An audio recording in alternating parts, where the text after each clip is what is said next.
சிவாய நம. திருச்சிற்றம்பலம். அரகர நம பார்வதி பதையே. அரகர மகாதேவா. தென்னாடுடைய சிவனே போற்றி, எந்நாட்டவர்க்கும் இறைவா போற்றி, காவாய் கனகத்திரளே போற்றி, கைலை மலையானே போற்றி போற்றி, அருள்மிகு உண்ணாமணி சமேத அண்ணாமலையார் திருவடிகள் போற்றி போற்றி, திருத்தணி முருகப்பெருமான் மலரடிகள் போற்றி போற்றி, அருள்மிகு சிவகாமி அம்பாள் சமேத அருள் ஜோதி நாதனே திருவடிகள் போற்றி போற்றி, அனைத்தடியார்களுக்கும் திருவடி வணக்கம். குருவாழ்க, குருவே சரணம். தெளிவு குருவின் திருமேனி காண்டல், தெளிவு குருவின் திருநாமம் செப்பல், தெளிவு குருவின் திருவார்த்தை கேட்டல், தெளிவு குரு ஒரு சிந்தித்தல் தானே, தெளிவு குரு ஒரு சிந்தித்தல் தானே. திருச்சிற்றம்பலம். ஐயா வாருங்கள் ஐயா, உங்கள் வசம். நீங்களே 4 துதி பாடி விநாயகர் துதி பாடி ஆரம்பிச்சிருங்கய்யா. விநாயகர் துதி பாடக்குள்ளலாம் உங்களுடைய ஞாபகம் தான். இப்ப நீங்க பாடுறாங்க தானே, படியனுக்கும் வருது. நீங்களே ஆரம்பிங்கய்யா. சிவாய நம. நம பார்வதிபதே. ஹரஹர மகாதேவா. தென்னாடுடைய சிவனே போற்றி, எந்நாட்டவர்க்கும் இறைவா போற்றி, காவாய் கனகத்திரளே போற்றி, கைலை மலையானே போற்றி போற்றி, ஒளியான திருமேனி உமிழ்தானம் மிகமேவும், கலியார வரும் யானை கடல் நாளும் மறவாமல், அலியானும் மலர்தூவும் அடியார்கள் உணமான, வெளியாகும் வலிதாய வினை கூட நினையாவே, போலியர்கோன் வெப்போலித்த புகழியர்கோன் கடல் போற்றி, ஆலிமிசை கல்மிதப்பில் அணைந்த பிரான் அடி போற்றி, வாலி திருநாவலூர் வன் தொண்டர் பதம் போற்றி, ஊழிமலி திருவாத ஊரர் திரு தாள் போற்றி. மெய்யன்பர்களே, நம்மை எல்லாம் இயக்கிக் கொண்டிருக்கும் தில்லைக்குத்தனின் திருப்பாதங்களை மனம் மொழி மெய்களால் வணங்கி மகிழ்கின்றேன். சைவத்தையும் தமிழையும் இதுவரை நமக்கு கட்டிக்காத்து கொடுத்து அருளிருக்கும் சைவ மடாதிபதிகளின் பொன்னாள் திருவுகளை திக்கு நோக்கி தண்டனிட்டு வணங்கி மகிழ்கின்றேன். இந்த இணையத்தில் இணைந்திருக்கும் அடியார் பெருமக்களின் திருவிடைகளை சிவனடியாக எண்ணி என் சென்னி மீது சுட்டி கொண்டு இன்றைய திருமந்திர சிந்தனையை நாம் தொடங்கி தொடர்வோமாக. இப்பொழுது நாம் திருமந்திரத்தில் 2ஆம் தந்திரத்தில் 4வது தலைப்பாகிய தக்கன் வேள்வி. முதல்ல அகத்தியத்தை பார்த்தோம், அப்புறம் அட்ட வீரட்ட செயல்கள் பார்த்தோம், 3வது லிங்க புராணம் பார்த்தோம், இப்போ 4வது தக்கன் வேள்வி. தக்கன் வேள்வி ஏன் சொல்றாருன்னா, அட்ட வீரட்ட செயல்கள்ல இந்த தக்கையாகத்தை அளித்தது, தக்கனின் சிரம் கொய்து ஏற்கனவே சொல்லிட்டாரு. இப்ப ஏன் மறுபடியும் சொல்றாரு அப்படின்னா, அதுல பொதுவா சொன்னார், பொதுவா தொகுத்து சொன்னாரு. இதுல இதை விரித்து சொன்னார். தக்கனுடைய அந்த அகங்காரம் இல்லையா, அதை அழித்து அவனுக்கு ஞானத்தை புகட்டியது. எனவே இது சிவபெருமானது தலைமை அது இனிது விளங்க வேண்டும். அவனை பொதுவாக எல்லா தேவர்களும் ஒன்றாக வைத்து வழிபடக்கூடாது. பொது நீக்கி தனை நினைய வல்லார்தம்மை என்று தாண்டகத்துல பாக்குறோம் இல்லையா. இந்த பெருமான் 33 கோடி தேவர்கள் அவனும் ஒருவன், மூவரில் ஒருவன். அந்த மாதிரி நீ பொது நீக்கி தன்னை நினைய வல்லார்கள், அவர்களுக்கு அவருடைய தலைமை இனிமையாக விளங்கும் என்று சொல்லப்படுகின்றது. இந்த தக்கன் வேள்வி விரிவாக சொல்லப்படுவது கந்த புராணத்தில் சொல்லப்பட்டிருக்குது. நேரம் இருந்தால் அதை பத்தி சிந்திக்கலாம். திருவுந்தியார்லயும் திருச்சாளல், திருச்சதகம் இதுலயும் மாணிக்க வாசகர் சொல்லியிருக்கின்றார்கள். திருமுறைகள் பல இடங்கள்ல சொல்லப்பட்டிருக்கின்றது. இது இங்க திருப்படியலூர் என்கிற தளத்தில் நடந்ததாக ஐதீகமாக சொல்லுகின்றார்கள் என்று இந்த கருத்து சொல்லப்பட்டிருக்கின்றது. எனவே முதல் பாடல் சொல்லலாம். திருச்சிற்றம்பலம். தக்கன் வேள்வி. தந்தை பீரான் வேகன்மான் தக்கன் வேள்வி வெந்தலல் ஊடே புறப்பட வென்னவர் முந்திய பூசை முடியார் முறை கெட்டு சிந்தினர் அண்ணல் சினம் செய்த போதே. மான் தக்கன் வேள்வியை, நல்ல பெருமை மிக்க இந்த தக்கனது வேள்வி. தக்கன் பிரம்மாவின் மானச புத்திரர்கள் ஒருவன். அவனுக்கு படைக்கும் தொழில் கொடுக்கப்பட்டிருக்கின்றது. பிரம்மனுக்கு உதவியாக அவனும் அந்த படைப்பு தொழில் செய்கின்றான். ஏனே அவனுக்கு தச்ச பிரஜாபதி என்ற பட்டமும் வழங்கப்படுகின்றது. அவன் வந்து பெருமானை வந்து அழைக்காமல், பெருமானை வணங்காமல் அவன் என்ன செய்கின்றான், ஒரு வேள்வியை செய்கின்றான். அந்த வேள்வி இதற்கான சிவபெருமானை வந்து அவமானப்படுத்துவதற்காக வந்து அந்த நோக்கத்தோடு செய்கின்றான். இப்ப வேள்வி வந்து பொதுவாக ஒரு நல்ல செயல். வேள்வியின் பயன் வந்து வீழ் தன்முனல். மழை நல்லா பெய்யும்னா வேள்வி நிறைய நடக்கணும். திருமணிகளை பார்த்தீங்கன்னா ஒவ்வொரு தளத்திலேயும் வந்து அந்த வேள்வி சிறப்பாக செய்யப்பட்டது, இந்த ஆகுதியின் புகை நாறுகின்றது, மணக்கின்றது என்று நிறைய சொல்லுவாங்க. அப்பேற்பட்ட சிறந்த வேள்வியை வந்து இவன் அகங்காரத்தால் அதை ஒரு கேலி கூத்தாக செய்து அவன் அவமானப்பட்டு கடைசியில் வந்து இறந்துபட்டு பெருமானால் உயிர்ப்பிக்கப்படுகின்றான். இதே மான் தக்கன், இந்த பெருமை மிக்க அந்த தக்கன் அவன் வேள்வி செய்கின்றான். அந்த வேள்வியில வெந்தனல் ஊடே, அந்த வேள்வியில வந்து என்ன செய்வாங்கன்னா அக்னி வந்து வளர்ப்பாங்க. இது அக்னி காரியம்னு தலைப்பு நம்ம ஏற்கனவே பார்த்திருக்கோம். அந்த தீ வந்து நன்கு வளர்க்கப்பட்டு கொழுந்து விட்டு எரிகின்றது. அங்கே ஊடே நல்லா சிறப்பாக புறப்பட்டு தளர்ந்து நிற்கின்றது. அப்போது விண்ணவர், அங்கிருந்த கூடியிருந்த தெய்வர்கள் வந்து என்ன செய்கின்றார்கள், முந்திய பூசிய முடையார், அந்த எந்த பூஜைக்காக இது வந்து ஆரம்பிக்கப்பட்டதோ அந்த பூஜை வந்து முடியவில்லை, அந்த வேலையை வந்து முடிக்கவில்லை. முறைகட்டு இல்லாம அது வந்து முறைகட்டு போய்விட்டது. சிந்தினர் அவங்க என்ன பண்ணாங்க, வீரபத்தருக்கு பயந்து அங்க எங்க ஓடினாங்க. ஏன்னா அண்ணல் சினம் செய்த பொழுது பெருமானுக்கு வந்து கோபம் வந்து விட்டது, சினம் வந்து விட்டது. அந்த சினத்தின் காரணமாக அகோர வீரபத்திரை அவர் வந்து பிறப்பிக்கின்றார், அழைக்கின்றார்.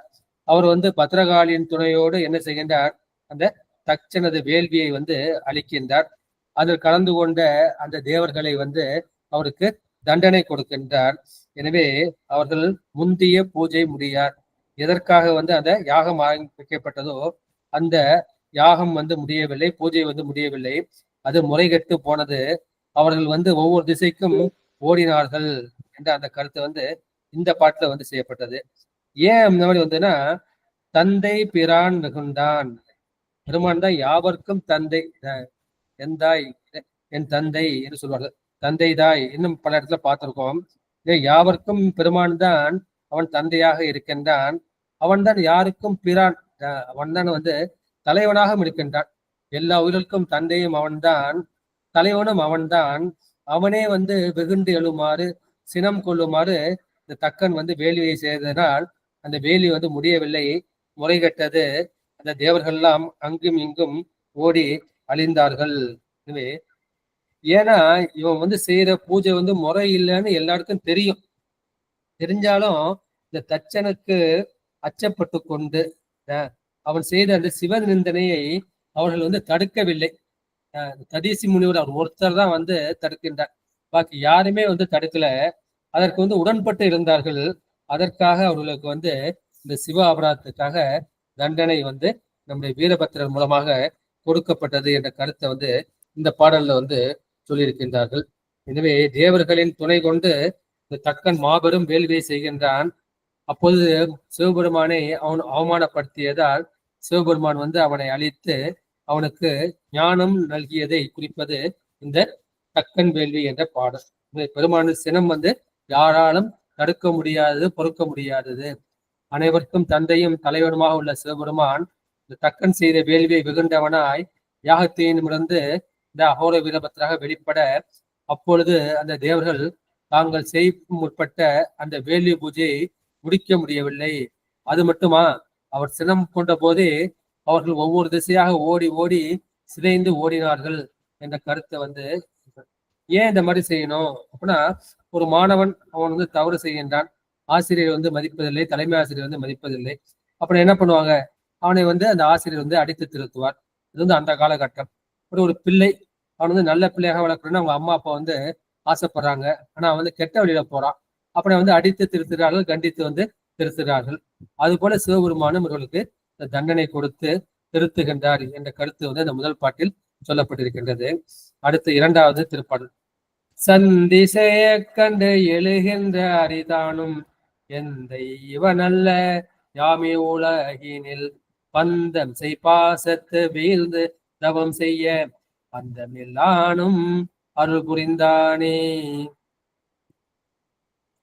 அப்போது யாகத்துல வந்து சமாதானம் செய்வதற்காக இந்த திருமால் வந்து வருகின்றான். இந்த திருமாலும் வந்து மயக்கத்தில் வந்து இருக்கின்றான். சந்திசேனா சமாதானம் செய்வதற்காக அந்த எழுகின்ற திருமால் வந்து முதல் பாட்டுல பார்த்தோம் இல்லையா, அவன் வந்து பெருமான் வந்து அவன் தான் வந்து என்ன பார்த்தோம், தந்தை பிரான்னு பார்த்தோம். அவன் என்ன செய்கின்றான், எமக்கெல்லாம் தந்தை இறைவனாகிய இவன் அல்லன், நானே வந்து அனைவருக்கும் தலைவன் என்று அவன் சொல்ல போது அவனுக்கு என்ன செய்யுது, அவருக்கு அந்த அறிவை வந்து பெருமான் கொடுக்கின்றான். உலகத்தில் வந்து அனைவரும் வந்து அந்த பாசத்தால் பந்திக்கப்பட்டிருக்கின்றார்கள். அது போல காக்கும் கடவுளாக நீனும் வந்து என்ன செய்கின்றான், இந்த பாசத்தில் அகப்பட்டிருக்கின்றாய் என்று அந்த அறிவை கொடுத்த பிறகு அவனுக்கு வந்து அறிவு வந்து தவம் செய்கின்றான். தவம் செய்து அப்போது அந்தமில்லான், யாருக்கு வந்து அந்தம் கிடையாது, ஈரில்லாதவன் ஈசன் ஒருவனே, ஈரில்லாத நீ எளியாகி வந்து ஒளிசை மானுடம் ஆக நோக்கியும், மாணிக்க வாசகர் ஆட்கொள்வதற்காக அந்த அந்தமில்லாத ஈரில்லாத பெருமான் வந்து ஒரு குருநாதனாக அந்த குருந்த மரத்தரில் எழுந்தறிந்து பெருமானை வந்து ஒளிசை மானுடமாக, இந்த உடம்பு முடி தக தகன மின்னுதான், செந்தழல் போல் திருமேனி தேவர் பிரான் வரக்கூவாயின் போல அப்பேற்பட்ட இறைவன் வந்து அந்த ஆன்மாக்களின் பரிபாகம் கண்டு அருள் வழங்குவான். இந்த திருமாலுக்கு வந்து பரிபாகம் வரவில்லை, எனவே பரிபாகத்தை கொடுத்து பிற்பாடு அவருக்கு அருள் புரிகின்றான். இது அடுத்து எந்த இவன் அல்ல யாமே, இவனுக்கு வந்து அந்த ஆணவ மலம் வந்து குறையில, அதனால என்ன நினைக்கின்றான், நானே சிவன். அது வந்து அந்த பசுபோதத்தினால வருது. இப்போ வந்து தத்துவங்கள் இருக்கு, 36 தத்துவங்கள் இருக்கு இல்லையா, இந்த 36 தத்துவங்களை ஒண்ணு ஒண்ணா வந்து இந்த நிலம் நான் கிடையாது, நீர் கிடையாது, நெருப்பு கிடையாது, பஞ்சபூதங்கள் வந்து நான் கிடையாது, இந்த மெய்வாய் கண்மூக்கு செவி இதெல்லாம் நான் கிடையாது, இந்த கை கால் குதம் குறி இதெல்லாம் நான் கிடையாது, அந்த கர்ணங்கள் மனம் புத்தி சித்தம் ஒண்ணு ஒண்ணா கழிச்சுக்கிட்டே வரப்ப கடைசியா என்னன்னா மிஞ்சி இருக்கிறது இந்த ஆன்மாதான். அந்த ஆன்மா என்ன செய்யும், இது வரைக்கும் உடம்போட கட்டுப்பட்டு இருந்தது சர்வ வியாபகமாக உணரும். சர்வ வியாபகம் உணர்ப்ப அந்த 224 கோணங்களும் தனக்குள்ள இருக்கும். அப்ப நான் தான் சிவன், நான் தான் இறைவன், நான் தான் கடவுள்னு நினைக்கிறது இல்லையா, அதுதான் வந்து அந்த பசுபோதம். அந்த பசுபோதம் வந்து அந்த அரியாகிய திருமாலுக்கு வந்து விட்டது. எந்தை வந்து இவன் அல்ல, இந்த சிவபெருமான் அல்ல, நானே முதல்வன் என்று அந்த மூலமல முனைப்பால், அந்த ஆணவமல முனைப்பால் தன்னையே வந்து என்ன செய்கின்றான், அவன் தருக்கி நிற்கின்றான். இவன் தருக்கி நிற்கிறவனுக்கு அவனுக்கு நல்லறிவு கொடுப்பதற்காக பெருமான் வந்து என்ன செய்கின்றார், நீ வந்து பூமியில் போய் சிவ பூஜை செய்து உனக்கு அருள் புரிவோம் என்று செய்தார். அவன் பெருமான் தான் எல்லோருக்கும் வந்து ஈர்த்தை செய்பவன், அந்தத்தை செய்பவன். அந்த அந்தம் ஆதி என்மனார் புலவன், இது வந்து சிவஞான போதம் முதல் சூத்திரம். அவன் அவள் அவை எதனும் அவை மூவினைமையின் தோற்றிய திதியே ஒடுங்கி மலத்துளதாம் அந்தம் ஆதி என்மனார் புலவர் என்பது முதல் சூத்திரம். அந்தத்தை எல்லா உயிர்களுக்கும் எல்லா உலகங்களுக்கும் அந்தத்தை செய்யக்கூடிய அந்த மகா சங்காரக்காரனாகிய அந்த சிவபெருமானி தான், அவன்தான் வந்து ஆதி கடவுள், அவன்தான் வந்து முதற் கடவுள் என்ற அந்த கருத்தை வந்து அந்த முதல் சூத்திரத்துல வந்து அவர் நிறுகின்றார். இதே அவன் எல்லோருக்கும் வந்து அந்த இயற்கை அந்தத்தை செய்பவன், சங்காரத்தை செய்பவன், அவனுக்கு வந்து ஈறு கிடையாது. அதே மாதிரிதான் குயில்பத்துல அந்தமிலான் வரக்கூவாய்னு குயில்பத்துல வந்து சொல்வார். பெருமானுக்கு ஒருவனுக்கு தான் வந்து அந்தம் கிடையாது, மற்ற எல்லா தேவர்களுக்கும் அந்தம் ஆதி பிறப்பு இறப்பு என்பதை உண்டு என்பதை இந்த பாடலில் வந்து சொல்லப்பட்டிருக்கின்றது. இந்த 2வது பாடலில் திரண்ட கருத்து என்ன, வீரபத்திரருக்கு வந்து அந்த சினம் வந்து விட்டது. சினம் வந்தது, அந்த வேள்வியை அழித்த பின் அவர் சினம் வந்து குறைகின்றது. அப்போது அச்சம் நீங்கி எழுந்த அந்த மாயன் வந்து என்ன சொல்கின்றான், பெருமானே நான் இங்கதான் எனக்கு தந்தை, நான் தந்தை இல்லைன்னு சொல்லிட்டேன், இப்போது நீ தந்தை என்பதை நாங்கள் உணர்ந்து கொண்டோம். அது போல இந்த தக்கனை போல நாங்க வந்து சிவநிந்தனை செய்பவர் அல்ல, எந்த இவன் அல்லம் யாமே உலகினில். எனவே இவனை போல நாங்க வந்து சிவநிந்தனை செய்யல, எனவே நீங்க வந்து எங்களை வந்து துன்புறுத்த கூடாது என்று சொல்லி எழுதினார். பந்தம் செய் பாதத்து வீழ்ந்து தவம் செய்த. எனவே எல்லாவற்றையும் இந்த பந்தமும் வீடும் படைப்போன் காண்க, பந்தமாகவும் வீடாகவும் இருக்கின்ற அந்த பெருமானின் பாதத்தில் வீழ்ந்து அவன் வந்து தவம் செய்வ, வீழ்ந்து துதிக்க, அந்தமில்லானும் சிவனாகிய அவரும் அவன் மேல் அந்த இரக்கம் கொண்டு ஒரு தலை ஒழித்தார், அவனை தண்டிக்கவில்லை. எனவே இந்த வீரபத்திரர் அந்த மாயோனை வெகுளாது சினம் தணிந்து அவனை ஊருக்கு சென்ற போது நீ சினம் தவிர்த்துக்கொள் என்று வீரபத்திரனுக்கு பெருமாள் சொல்லுகின்றார். எனவே அவரும் என்ன செய்கின்றார்னா, இந்த பந்தம், பந்தம் என்பது இந்த சம்பந்தம். இதுல சொல்லுவாங்க இல்லைங்களா, சித்தாந்த சாஸ்திரங்கள்ல என்ன சொல்லுவாங்கன்னா, பந்தம், அனுபந்தம், சம்பந்தம் சொல்லுவாங்க. பந்தம் என்பது நம்ம பந்தப்படுத்துவது, அது முக்கியமா அந்த மூலமலமாகிய அந்த ஆணவம். சம்பந்தம், சம்பந்தம்னா அந்த உயிரோடு சம்பந்தமா இருக்கிறது எது? இந்த 36 தத்துவங்கள், அது மாயை. இதே மாயை நமக்கு சம்பந்தமாக இருக்கின்றது. அனுபந்தம்னா அது தொடர்ச்சி, நமக்கு தொடர்ச்சியை செய்வது எது? அந்த வினை. வினை நமக்கு அனுபந்தமாக இருக்கின்றது. இதே மூலமலத்தை அது பந்தமாகவும், மாயாமலத்தை சம்பந்தமாகவும், அந்த கண்ம மலத்தை அனுபந்தமாகவும் சாத்திரம் சொல்லும். எனவே இங்க சம்பந்தம், இவருக்கு உலகில் செய்யப்பட்ட அந்த சம்பந்தம் என்று பெருமாள் சொல்கின்றார். எனவே அந்த மாயோனது விலையை பொறுத்து அருள் செய்தது இந்த 2வது பாடலில் கூறப்பட்டது. அடுத்து 3வது திருப்பாடல். அப்பரிசே அயனாற்பதி வேள்வியுள் அப்பரிசே அங்கி அதிசயமாகிலும் அப்பரிசே அது நீர்மையில் கலந்து அப்பரிசே சிவன் அளிக்கின்றானே.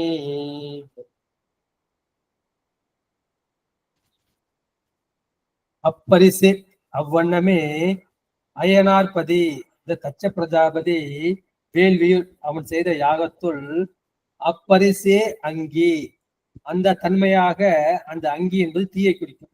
அந்த வளர்ந்த அந்த தீ அதிசயமாகிலும், அது வியக்கத்தக்க, ஆச்சரியப்படத்தக்க, அதிசயப்படத்தக்க அந்த தீயாக இருக்கின்றது. அந்த ஆகிலும் அப்பரிசே அது நீர்மையில் கலந்து, அந்த வேள்வியில் தீ வளர்க்கின்றார்கள் இல்லையா, அந்த தீவியில் அந்த வெம்மை வேண்டும், வெப்பம் வேண்டும். இந்த வெப்பம் தான் அந்த ஆகுதி பொருள்கள்லாம் அது அபிசாக மாற்றி தேவர்களுக்கு கொடுக்கும். அப்பரிசே அது நீர்மையை, அந்த தீயினுள் வெண்மையான அந்த தன்மை, நீர்மையை தன்மை குறிக்கும், கலந்து அப்பரிசே சிவன் ஆளிக்கின்றானே. இப்ப எல்லாம் நினைக்கிறாங்க அந்த அங்கி என்கிற தீக்கடவுள் அவர் தான் எல்லாருக்கும் போய் அந்த அவிர்வாகத்தை பிரித்து கொடுக்கின்றார்கள் என்று நினைக்கின்றார்கள். ஆனா அந்த அக்னியை இயக்குவதும் பெருமான் தான். அந்த தீயினுள் வெம்மையாக கலந்து நின்று அவன்தான் அக்னியை இயக்கின்றான், அவன்தான் அவ்வாறு இயங்குகின்றான் என்று அந்த கருத்தை சொல்லுகின்றார்கள். எனவே அப்பரிசேனா அந்த முதல்வனாகிய அந்த சிவனை மதிக்காமல் தன்னையே மதித்து அந்த தக்கன் தருக்கி செய்த வேள்வி. அங்கி, அங்கி என்பது அந்த தீயை குறிக்கும், அக்னியை குறிக்கும். இந்த அக்னி அந்த வேள்வி தீயில் இருப்பது எல்லாருக்கும் கண்கூடு. அது மட்டுமல்ல, பெருமானுக்கு அட்டமூர்த்தி வடிவம் என்ற ஒன்று உண்டு. அட்டமூர்த்தினா அந்த பஞ்சபூதங்கள், நிலம், நீர், நெருப்பு, காற்று, ஆகாயம் என்கின்ற அந்த பஞ்சபூதங்கள். அப்புறம் எப்படி சந்திரன், சூரியன், அப்புறம் எஜமானன் என்கின்ற அந்த ஆன்மா. இந்த 8ம் சேர்ந்த வடிவம். இந்த 8லுமே பெருமான் கலந்து இருக்கின்றான். அந்த பஞ்சபூதங்களில் நடுவாக இருப்பது நிலம், நீர், நெருப்பு. அந்த நெருப்பினில் பெருமான் தான் இருக்கின்றான். எனவே இந்த நெருப்பாகிய இந்த அக்னி அட்டமூர்த்தி சொரூபங்களில் ஒன்றாக இருக்கின்றது. அது அந்த அக்னிக்கும் தெரியவில்லை, அந்த தக்கனுக்கும் தெரியவில்லை, தேவர்களுக்கும் தெரியவில்லை. அவர்கள் அந்த வேள்வித்தி ஓங்கி எழுதுகின்றது பாத்தியா, அதை பார்த்து அவங்க அதிசயப்படுகின்றார்கள். ஆனா அதன் உள் கலந்து இருப்பது யாருன்னா, அந்த அங்கியின் தன்மையுள் அந்த வெப்பத்துக்குள் கலந்து இருப்பது அந்த பெருமான் தான். பெருமான் இல்லாத இடமே இல்லை, அவன் உள்ளும் புறமும் இருப்பாங்க. அது சித்தாந்தம் அவுபட்சி லேடிகே வியாபகம். நம்ம என்ன சுத்தி பெருமான் இருக்கின்றார், இறைவன் இல்லாத இடமே இல்லைன்னு நினைக்கிறோம். நமக்கு உள்ளேயே அவன் தான் இருக்கான், கடந்தும் இருக்கின்றான், உள்ளும் இருக்கின்றான். அவன் தான் கடவுளாக இருக்கின்றான். அவன் அந்த அக்னிக்கு உள்ளேயும் புறமும் செறிந்து அவன் தோன்றுகின்றான் என்று சொல்லுகின்றார்கள். எனவே அந்த உள்ளுணர் பொருளாக அவன் என்ன செய்கின்றான், அந்த அக்னியின் உயிரோடு உயிராகவும் அவன்தான் ஒற்றி நிற்கின்றான் என்ற அந்த கருத்தை இந்த பாட்டுல இவர் 3வது பாடலில் சொல்லியிருக்கின்றார்கள். எனவே இந்த மாதிரி திருமால் வீரபத்திரருக்கு சொல்றாரு, நான் தக்கனை போல நான் சிவநிந்தனை செய்தல என்னை மன்னிக்க வேண்டும் என்று சொல்லும் போது, சிவபெருமானின் ஆணையின்படி அவனை நம்முடைய வீரபத்திரர் வந்து மன்னித்து விடுகின்றார். ஆனா இந்த அக்னி தேவன் வந்து என்ன செய்கின்றான், அந்த வேள்வியில் வந்து கிளர்ந்து எழுந்து தன் கடமையை செய்ய முற்பட்டது வியப்பு. ஏன்னா பெருமானே வந்து அக்னி வடிவமா இருக்கின்றாரு, இது இவனுக்கு தெரியலையே. பெருமானே செந்தனல் போல் திருமேனி, இது வந்து அது சிவாக்கினி, இவன் வந்து பௌதிக அக்னி. இந்த பௌதிக அக்னிக்கு வந்து அந்த சிவாக்கினியே தெரியலையே. ஏன்னா அதுக்கு ஆணவ மலத்தில் வந்து கட்டுப்பட்டு இருக்கின்றான். இவன் வந்து சிவனின் அம்சமாக இருக்கக்கூடிய இவன் வந்து தன் கடமையை, இந்த அவிர்வாகத்தை பிரித்து கொடுப்பதற்கு முற்பட்டது வந்து அதிசயம், இது வந்து வியப்பு. ஏன்னா அந்த தேவர்கள் போல இவனும் வந்து அந்த தக்கனோடு மாறுபடுவதற்கு அஞ்சுகின்றான். எனவே அவனது நிலைமையை என்ன செய்ய, அந்த ஆற்றலை வந்து மாற்றக்கூடாது, அந்த அக்னிக்குள்ள அந்த வெம்மையை வந்து மாற்றக்கூடாது என்று பெருமான் நினைத்து வாளாக இருக்கின்றான், ஆளிக்கின்றானே. அவன் ஒன்றும் செய்யாது. பெருமான் நினைச்சிருந்து அந்த அக்னி வெளியே அப்படியே அழிச்சிருக்கலாம். அந்த அக்னி கூடான அந்த சுடும் தன்மை, அந்த தீ எழாமல் அதுதான். இருந்தாலும் பெருமான் வந்து அந்த சுடும் சக்தியை மாற்றாமல் வந்து இருக்கின்றார்கள். இருந்தாலும் அவன் வந்து அக்னி தேவன் என்ன செய்கின்றான், தன் கைகள் மூலமாக தான் மற்ற தேவர்களுக்கு அவிர்வாகத்தை வந்து கொடுக்கின்றான். எனவே அவன் அக்னி தேவன் கையை வந்து வீரபத்திரர் வெற்றுகின்றான் என்பதை திருவாசகத்துல வந்து திருவாசகத்துல திருவுந்தியார்ல பார்க்கலாம். அடுத்து 4வது திருப்பாடல். அப்பரிசே அயன்மாள் முதல் தேவர்கள் அப்பரிசே அவராகிய காரணம் அப்பரிசங்கே உலநாளும் உள்ளிட்டு அப்பரிசாகி அலர்ந்திருந்தானே. இந்த மாதிரி அப்பரிசு அயன் மால் முதல் தேவர்கள், அயன்னா பிரம்மன், மால்னா திருமால், மற்ற தேவர்கள் இந்திரன் முதலான முதல் 30 தேவர்களும் அப்பரிசை அந்த வண்ணமாகவே பிரம்மன் திருமால் முதலிய 30 தேவர்களும் அப்பரிசே அவர் ஆகிய காரணம். இந்திரனுக்கு அந்த தலைமை பதவி எப்படி கிடைச்சது, பிரம்மாவுக்கு எப்படி படைப்பு தொழில் கிடைச்சது, திருமாலுக்கு வந்து எப்படி அந்த காக்கும் தொழில் கிடைச்சதுன்னா, அந்த பதவி எப்படி கிடைச்சதுன்னா அதற்கு காரணம் வந்து அந்த சிவபெருமான் தான். சிவபெருமான் தான் அவருடைய தகுதி நோக்கி அந்தந்த பதவியில் வந்து அவர் அமர்த்தி இருக்கின்றார். எனவே அப்பரிசே அவர் ஆகிய காரணம் அப்பரிசு அங்கி உலனாலும் உள்ளிட்டு அப்பரிசாகி அலர்ந்திருந்தானே. எனவே அந்த அங்கி வந்து அழியாது இருக்கின்ற காலம் அடையும். இந்த வேள்விக்கு வளர்ந்து கொண்டே போவோம், கடைசியில பூர்ணாகுதி பண்ணுவாங்க. பூர்ணாகுதி பண்ணவே அது வரைக்கும் பெருமான் வந்து அந்த அங்கினில் வந்து நீக்கமர நிறைந்து மகிழ்ந்திருப்பான். ஏன்னா பெருமானுக்கு பிடித்தது வந்து வேள்வி இல்லையா, வேதமும் வேள்வியும் ஆயினார்க்கு திருவாசல படிக்கிறோம் இல்லையா. வேள்வி வந்து பெருமானுக்கு மிகவும் பிடித்தது. இந்த அக்னி வந்து ஒடுங்குகின்ற வரைக்கும், இந்த வேள்வி தீ வந்து அடங்குகின்ற வரைக்கும் பெருமான் வந்து அந்த அக்னி தீயினுள் நீக்கமர நிறைந்து இருப்பான், அப்பரிசாகி அலர்ந்திருந்தானே. வேள்வியில் வந்து பெருமான் தான் வெளிப்படுகின்றான். எனவே பெருமான் வந்து அந்த ஆவிக்கு ஆவியாக, உயிர்க்கு உயிராக, அக்னிக்கு அக்னியாக அவன் இருப்பதை இந்த அயன்மால் முதலிய தேவர்கள் வந்து அறிந்து கொள்ளவில்லை. எனவே அவர்தான் வந்து அவர்களுக்கு அந்த தொழிலை கொடுத்தார். அந்த படைத்தல் காத்தல் இந்த தொழிலையும் அதற்கு உண்டான அந்த குணங்களையும் அந்த அதிகார மலத்தையும் அவர்தான் கொடுத்திருந்தார். அந்த கொடுத்த அவரையே வந்து இவர்கள் வந்து அறியவில்லை. அவருடைய ஆணவ மலம் மறைத்திருந்தது அந்த மாதிரி சொல்ற. எனவே அங்கி உலனாலும், அந்த அங்கிக்குள்ள வந்து ஒவ்வொரு நாளும் சூரியன் வந்து ஒரு அக்னி, சந்திரன் வந்து ஒரு அக்னி, நட்சத்திரம் வந்து ஒரு அக்னி, இது இல்லாம இந்த மூல அக்னிங்கிற அந்த அக்னி. எனவே இந்த நட்சத்திர ஒளி, சந்திர ஒளி, சூரிய ஒளி, இந்த அக்னி எல்லாத்துலயும் அந்த அக்னி கலந்திருக்கின்றது. அந்த அக்னிக்குள் வந்து இறைவன் வந்து அவன் நித்தியமாக நிலையாக எப்பொழுதும் இருக்கின்றான். சூரியன் வந்து சுடுகின்றதுன்னா அதுக்குள்ள பெருமான் வந்து அக்னியாக இருக்கின்றார்.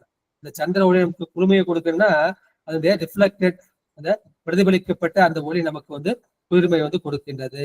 இதை பார்க்கிறோம். இது வந்து நம்ம உடம்புல வந்து சூரிய நாடி, சந்திர நாடி, சுழுமுனை நாடி. சூரிய நாடி வந்து வள நாடி, வெப்பமயமானது.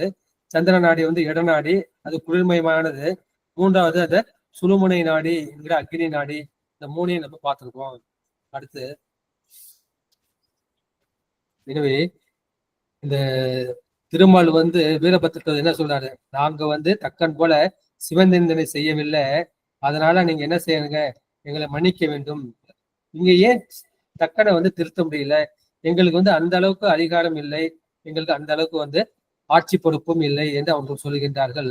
எனவே அந்த தக்கனது வேலிவர்கள்லாம் நிறைய தேவர்கள் வந்திருக்காங்க இல்லையா, அதை பார்த்த உடனே அவனுக்கு என்ன அந்த ஊக்கம் அதிகமாக விட்டது. ஆக நமக்கு கூப்பிட்டதுக்காக எல்லா தேவர்களும் வந்து விட்டார்கள், எல்லா முனிவர்களும் வந்து விட்டார்கள், எல்லா முனிவர்களும் வந்தாங்க. இந்த ததீசி முனிவர் ஒருத்தர் தான் எதிர்த்து பேசுறார், நீ சிவபெருமானை அழைக்காமல் செய்யக்கூடாது. எனவே அவன் என்ன செய்கின்றான், அது போல இந்த அக்னி தேவனுக்கும் தச்சனிடம் வந்து பயம் இருந்தது, அச்சம் இருந்தது. எனவே அவன் என்ன செய்கின்றான், அவன் மற்ற இடங்காலங்களில் செய்வது போல தன் கடமையை செய்ய முற்பட்டு அந்த அக்னியில் கிளர்ந்து நின்றான் என்று சொல்லுகின்றார்கள். தக்கன் வேள்வியில் குற்றத்திற்கு ஆளானவர்களுள் இந்த அக்னி தேவன் தான் முதல்வனானவன். அவனையும் கூட அவன் கையை வந்து துண்டித்து விட்டு பெருமான் அவனை மன்னிக்கின்றார். மன்னித்த அவனை கம்ப்ளீட்டா தண்டிச்சு என்ன செய்யும், அவனை அழித்து விட்டால் வேள்வி நடப்பதற்கு வழி கிடையாது, இந்த வேள்வி வந்து தொடர்ந்து நடக்க வேண்டும். எனவே தேவர் பலருக்கும் கொடுக்கக்கூடிய அந்த அபிஸ் என்ற அந்த அபி உணவை அவன் என்ன செய்கின்றான், வந்து சுமந்து சென்று செல்கின்றான். இந்த மாதிரி செஞ்சு செஞ்சு என்ன செஞ்சான், அவனுக்கு வந்து ஒரு கட்டத்துல வந்து பயம் வந்துடுது. பயம் வந்தப்போ என்ன செய்யறானா, அவன் வந்து நீர்ல போய் ஒளிஞ்சுக்கிறானா. நீர்ல போய் ஒளிஞ்சிருக்கப்ப அப்ப என்ன செய்கின்றார்கள்னா, அந்த தேவர்களா அக்னி தேவன் எங்க இருக்கான தேடிட்டு வராங்களாம். தேடிட்டு வரப்ப அந்த நீர்நிலையில வந்து சில மீன்கள் இருக்கின்றன. அந்த மீன்கள் வந்து என்ன சொல்றா, இந்த அக்னி தேவன் வந்து இந்த நீருக்குள் வந்து ஒளிந்திருக்கின்றான் என்ற ஒரு வரலாறு வந்து காஞ்சி புராணத்துல சொல்லிடுறார். அது சகோதர தீர்த்த படலத்தில் வந்து சொல்லப்படுகின்றது. எனவே அக்னிக்கு வந்து நீர் வந்து பகை, அந்த நீருக்குள்ளேயே அவன் வந்து ஒளிந்திருக்கின்றான். நீருக்குள்ளேயே ஒரு அக்னி இருக்கின்றது, அதை வடவ முகாக்கினி என்று சொல்கின்றோம். இப்படி அக்னி பிரளயம் வரும்போது என்ன செய்யறாரு, அந்த கடல் நீர்ல வந்து அந்த வடவ முகாக்கினி புறப்பட்டு அந்த கடல் நீரையே வந்து வற்ற செய்து விடும் என்ற கருத்து நம்ம ஏற்கனவே பார்த்திருக்கோம். அடுத்து 5வது திருப்பாடல். அலர்ந்திருந்தான் என்று அமர துதிப்பர் புலந்தரம் கீழங்கி கோளுர நோக்கி சிவந்த பரமிது என்று கதுவ உவந்த பெருவழி ஓடி வந்தானே.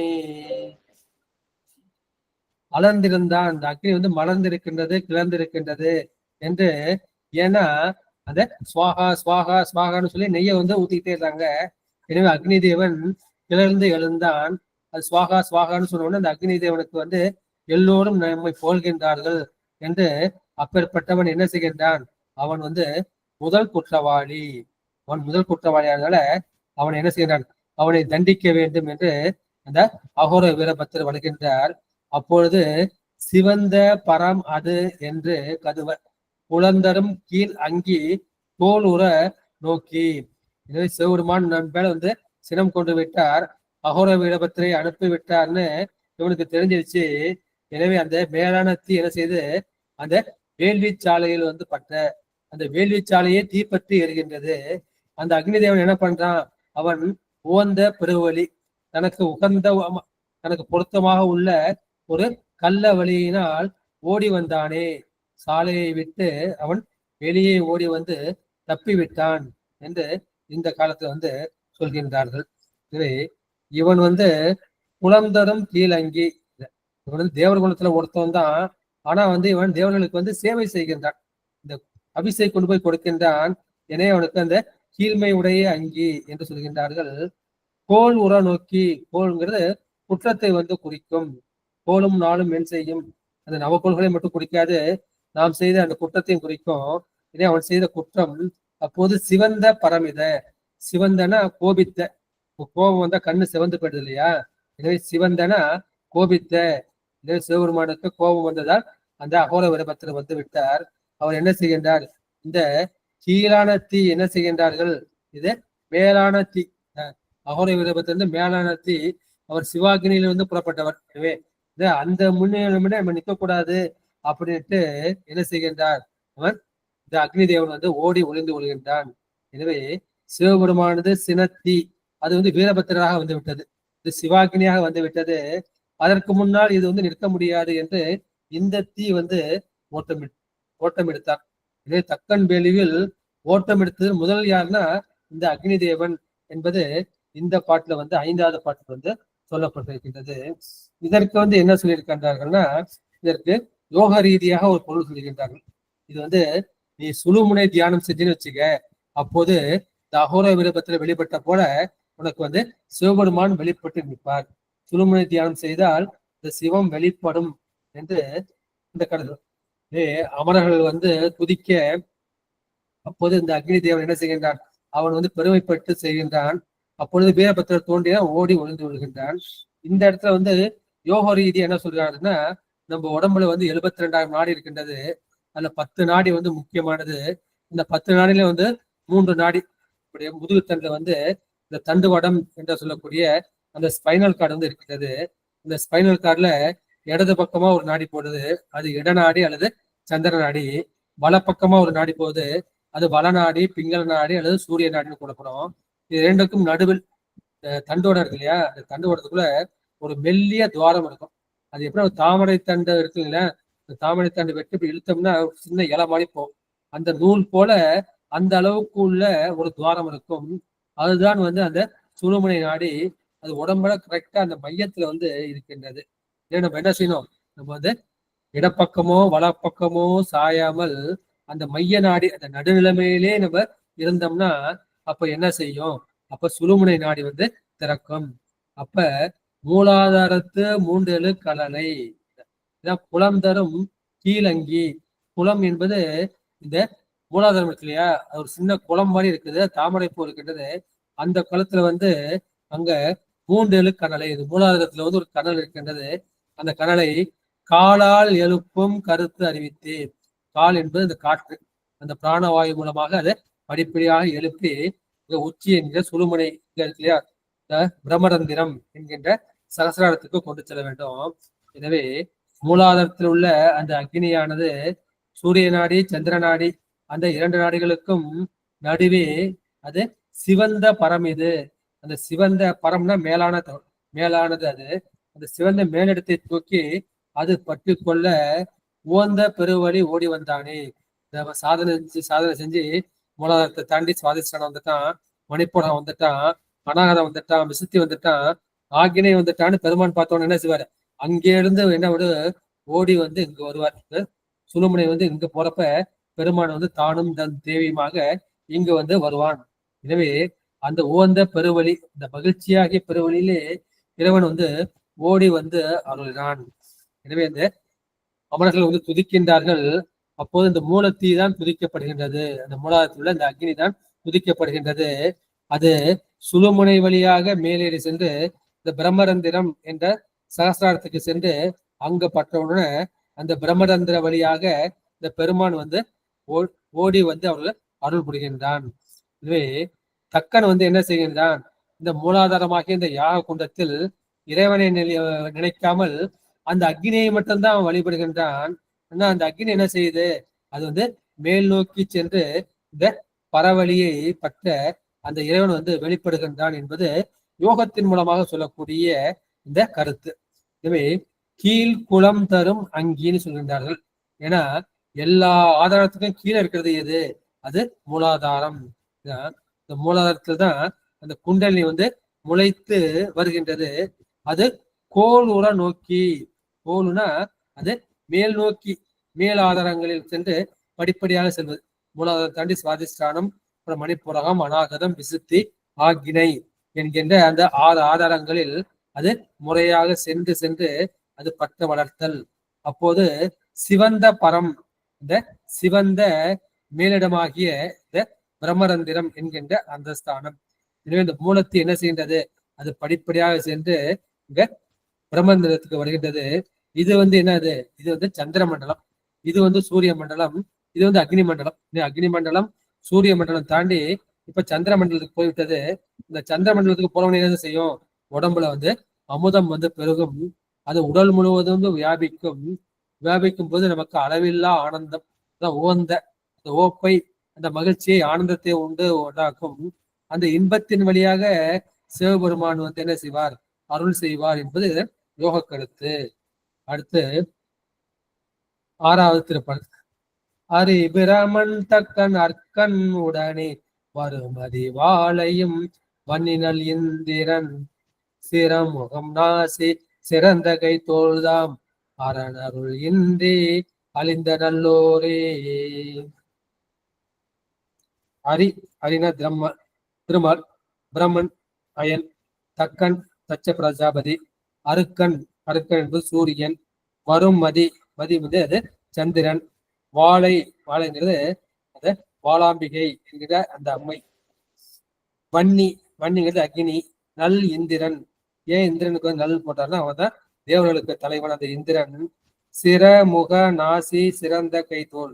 பெருமாள் என்ன செய்கின்றார்? சிரத்தை அறுக்கின்றார், முகத்தை அறுக்கின்றார், நாசி அறுக்கின்றார், சிறந்த கையை அறுக்கின்றார், தோலை அறுக்கின்றார்.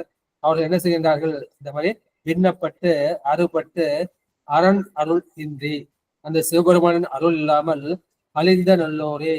இவர்கள் வந்து சிவபெருமானால் தண்டிக்கப்பட்டது, அவர்கள் நல்லவர்களாக மாறிவிட்டார்கள். இளையவர்கள் அழிந்த நல்லோரே. வந்து அந்த உடல் அழிந்தாலும் அந்த உயிர் வந்து அழியவில்லை. எனவே அவன் சிவனருள் கிடைக்கவில்லை. தண்டிக்கப்பட்டதால் அந்த சிவனருள் அவருக்கு கிடைத்து விட்டது. அவர்கள் நல்லவர்களாக மாறிவிட்டார்கள் என்று குறிக்கும். இந்த வாழைங்கிறது சித்தர்கள் வந்து அந்த வாழை வந்து வழிபடுவார்கள். அது வந்து பாலாம்பிகை என்று சொல்லப்படக்கூடியது. அது ஒரு 8 வயது சிறுமியாக இருப்பதாக அம்பாளை வைத்து வழிபடுவார்கள். அந்த மாதிரி சொல்ற கருத்து. ஆனா பாலாம்பிகை வந்து இங்க வந்ததாக கருத்து இல்லை. இங்க வாழைங்கிறது எதை குறிக்கினா, இந்த யாகசாலைக்குன்னு ஒரு காவல் தெய்வம் இருக்கும். அது வந்து பெண் தெய்வமாக இருக்கும், அது கன்னி தெய்வமாக இருக்கும். அந்த கன்னியாகி அந்த காவல் தெய்வம் அதான் அந்த யாகத்தை வந்து பாதுகாக்கும் என்று அந்த கருத்தை வந்து சொல்றாங்க. இன்னொன்று வந்து அந்த வாழைங்கிறது தக்கனுடைய மனைவி என்று சொல்கின்றார்கள். எனவே இந்த மாதிரி வேறுபட்ட கருத்து வந்து சொல்லப்பட்டு இருக்கின்றது. இந்த அக்னி வந்து நமக்கு வந்து 3 அக்னி நமக்கு தெரியும். இதை வந்து 5 அக்னியாக சொல்லுவார்கள். அது என்னன்னா, இந்த வால் ஐ கன்னி அப்படின்னு அந்த ஐங்கிறத 5ஆ பிரிக்கிறாங்க. வால் ஐ கன்னி, வால் ஐ வன்னின்னு பிரிக்கிறாங்க. வன்னினா வந்து நெருப்பு, அக்னி, ஐனா 5, வால்னா பெருமை பொருந்தியது. அந்த 3 அக்னியும் தெரியும். கார்காபத்தியம் வீட்டில் வந்து வளர்ப்பது, தட்சிணாக்கினியம் அந்த தென்புலத்திற்காக செய்வது, ஆகவனியம் பெருமானை வந்து அதுல ஆவாகனம் செய்வது. கார்கபத்தியம், தட்சிணாக்கினியம், ஆகவனியம், இந்த முத்தியம் அவர்கள் பிராமணர்கள் வளர்ப்பார்கள். அது கூட சேர்த்து சம்சப்பியம், ஆவசத்தியம் என்ற அந்த 5 அக்னியாக சொல்லப்படுகின்றது. அதான் வால் ஐ வன்னி என்று இன்னொரு கருத்து இந்த இடத்துல சொல்லப்படுகின்றது. எனவே நயனங்கள் 3உடைய நாயகனே தண்டித்தால் ஐயா அக்னிய 3 அக்னியும் இன்னொரு தடவை சொல்லுங்க ஐயா. சிவசிவா. கார்கபத்தியம், தட்சிணாக்கினியம், ஆகவனியம், இது 3 அக்னி. கார்கம்னா அந்த வீட்டுல வளர்க்கிறது கார்கபத்தியம். தட்சிணாக்கினியம்னா நம்முடைய முன்னோர்களுக்காக தென்புலத்திற்காக வளர்ப்பது அது. ஆகவனியம் பெருமானை வந்து அது ஆவாகனம் செய்வது. இது கூட சேர்த்து 2 சொல்ல சம்சப்பியம், ஆபசத்தியம் என்று சொல்லியிருக்கின்றார்கள். எனவே இந்த தக்கன் வேலில் வந்து யாரார்கள் வந்து தண்டிக்கப்பட்டார்கள் வந்து அரண் அருள் இன்றி, அந்த சிவபெருமானது கருணை வந்து அவர்களுக்கு கிடைக்கப்படவில்லை. அவர்கள் சிவ அபராதம் செய்து விட்டார்கள். எனவே அவர்களுக்கு அரணருள் கிடைக்காதால் அவர்கள் தண்டிக்கப்பட்டார்கள். அப்போ அவர்கள் எதை இழந்தார்கள்? சிரம், தலை இழந்தார்கள். முகம், நாசி என்கின்ற அந்த மூக்கு, சிறந்த கை, தோல் இவற்றை எல்லாம் இழந்தார்கள் என்ற அந்த கருத்து வந்து இந்த இடத்துல சொல்லப்பட்டிருக்கின்றது. இதை வந்து நம்ம வந்து இதுல பார்க்கலாம். விளக்கமா வந்து கந்த புராணத்திலையும் திருவாசத்திலையும் வந்து பார்க்கலாம். அடுத்து 7வது திருப்பாடல். செவி மந்திரம் சொல்லும் செய்தவ தேவர் அவி மந்திரத்தின் அடுக்களை கோழி சவி மந்திரம் செய்து தாமுற நோக்கும் புவி மந்திரம் கொல் கொடியதுவாமே. செவி மந்திரம். செவி மந்திரம்னா நம்ம வந்து செவியை மட்டும் குறிக்காது. இந்த மந்திரம் வந்து செவி மூலமா சொல்லப்படும். இப்ப நமக்கு வந்து உபதேசம் பண்றாங்க, அனுஷ்டானம் பண்றாங்கன்னா என்ன சொல்லுவாங்க? ஒரு துணியை வச்சு போத்தி நம்ம காதுல படுற மாதிரி சொல்லுவாங்க. இப்படி செபிக்கத்தக்க அந்த மந்திரங்களை சொல்லும் செய்தவ வேர்கள். அவர்கள் வந்து தவம் செய்திருக்கின்றார்கள். அந்த தவத்தினால அவர்களுக்கு ஜெபிக்கத்தக்க மந்திரங்களை உரு மூலமாக கிடைக்கின்றது. அந்த ஜெபிக்கத்தக்க மந்திரங்களை சொல்லக்கூடிய அந்த தவனத்தை உடைய அந்த தேவர்கள். அபிமந்திரத்தின் அடுக்களை கோழி. இந்த அபிமந்திரம், இந்த இந்த அபிஷை வந்து கொடுக்குறாங்க இல்லையா, அந்த அபிஷை கொடுக்கக்கூடிய அதற்கு உள்ள அந்த மந்திரம் அபிமந்திரம். இது வந்து வாய் அவிந்த மந்திரம். இது வந்து வாய்க்குள்ள வந்து சொல்லக்கூடாது, ஏன்னா அது வந்து எச்சிப்பட்டு போயிடும். அது மட்டும் இல்ல, அது வந்து ஊமை எழுத்து. அது வந்து ஒரு ஊமைக்கு வந்து என்ன எழுத்து இருக்கும்னா, எந்த எழுத்தும் வருது, ஆ வராது, ஹவனா வருது. ஆனா என்ன, இம் மட்டும் இருக்கும். அந்த இம் இருக்கு இல்லையா, அதுதான் வந்து அபிமந்திரம் அல்லது ஊமை எழுத்து என்று சொல்வார்கள். அந்த ஊமை எழுத்தா நம்ம என்ன செய்யணும், அத அடுக்களை கோழி. அடுக்களை, அடுக்குன்னா நம்ம அடுப்பை வந்து குறிக்கும் இல்லையா. அதுபோல் நமக்கு உடம்புக்கு வந்து அடுப்பா இருக்கிறது எதுன்னா அந்த மூலாதாரம். இந்த மூலாதாரமாகிய அந்த அடுக்கலைக்குள், அந்த அடுப்புக்குள்ள வந்து ஒரு நெருப்பு இருக்கு, அதான் மூல அக்னி. மூலாதாரத்து 3 கனல். அந்த மூல அக்னியை என்ன செய்யுது, அந்த அடுப்பை கூட்டி விட்டு செவி மந்திரம் செய்து, அது செவி போன்ற வடிவத்தை உடையது. இந்த செவி எப்படி இருக்கு, இந்த ஓங்கிற வடிவத்துல இருக்கு. எனவே அது எப்படின்னா அதே ஓங்காரம்னு சொல்லுவாங்க. எனவே செவி மந்திரம் செய்துன்னா அந்த செவியை போன்ற வடிவமுடைய அந்த உருவத்தை உடைய அந்த ஓங்காரம், அதை செய்து தாம் உற நோக்கும். தாம் வந்து பொருந்த நோக்குகின்ற புவி மந்திரம். இப்ப மனசு எப்படி, மனசு குவிந்து சொல்லணும், மனசு ஒன்றி சொல்லணும். எனவே அந்த மனம் ஒடுங்குவதற்கு ஒரு மந்திரம் சொல்றோம். அது என்ன மந்திரம்னா, அது வந்து அஜபா மந்திரம். அது வாய்விட்டு சொல்லாத மந்திரம். அது என்ன அப்படின்னா வந்து, அது வந்து 2 ஒண்ணு வந்து சோனு மூச்சு இருக்குது, உள்மூச்சோட சோ, வெளிமூச்சோட ஹம். அப்ப இது வந்து ஓமோட வடிவம் தான். இந்த சோல வந்து ஓ இருக்கு, ஹம்ல வந்து இம் இருக்கு. அந்த ஓங்கிறதான் சோ ஹம், சோ ஹம், சோ ஹம். இது வந்து பொதுவா வேதருக்கு சொல்லப்பட்டது. நமக்கு சொல்லப்பட்டது வந்து சிவோகம். சிவோகம் உள்மூச்சோட சிவோகம். இந்த மூலாதாரத்துல மூச்சு அப்புறம் சிவோ மூச்சுக்கு வந்துருச்சு. இப்ப வெளிமூச்சு வர்றப்ப அப்படி. இப்ப இந்த சிவ மந்திரத்தை ஜெபிச்சது இதுதான் வந்து அஜபா மந்திரம், அது புவி மந்திரம் என்று. அது வந்து கொடியதுவாமோ, அது வந்து நமக்கு தீமையை கொடுக்குமா, அது நமக்கு நல்லதை தான் வந்து கொடுக்கும் என்கின்ற அந்த இடத்துல வந்து சொல்கின்றார்கள். இதுல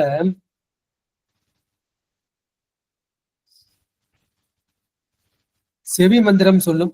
இப்ப அனுஷ்டானம் பண்றப்ப இல்ல நமக்கு மந்திர உபதேசம் செய்யறப்ப என்ன பண்றாங்க, அந்த ஆசிரியர் அல்லது குருநாதர் வந்து நம்முடைய செவியில் அவங்க எங்கேயாவது சொன்னாலும் சரி, அது நமக்கு எங்க கேட்குது, காதலான கேட்குது.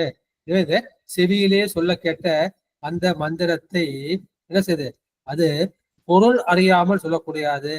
அதை பொருள் தெரியாமல் அது சொல்கின்றவர்கள். அவர்கள் யார் அப்படின்னா அந்த அந்தணர்கள், தாரகாவன துணிகள் இருக்காங்க இல்லையா, அவங்க என்ன பண்றாங்க, அந்த வேத வேள்வியே பயன் கொடுக்கும், அந்த கர்மமே வந்து பயன் கொடுக்கும். ஞானம் வேண்டாம், அர்த்தம் வேண்டாம், பொருள்லாம் வேண்டாம், ஒன்றும் வேண்டாம், இந்த மந்திரத்தை அப்படியே ஜெபிச்சிரு, அப்படியே ஒப்பிச்சிருச்சு அப்படின்னு அந்த மாதிரி சொல்லக்கூடிய செய்தவ தேவர். அவர்கள் வந்து நிலத்தேவர் என்று சொல்லக்கூடிய நிலவனத்துக்கு பூலோகம்னு ஒரு கோயில் இருக்கு இல்லையா, இதை வந்து பூசுரர் என்று சொல்வார்கள். ஞான சம்பந்த பெருமனே பூசுரன் ஞான சம்பந்தம்னு சொல்வார்.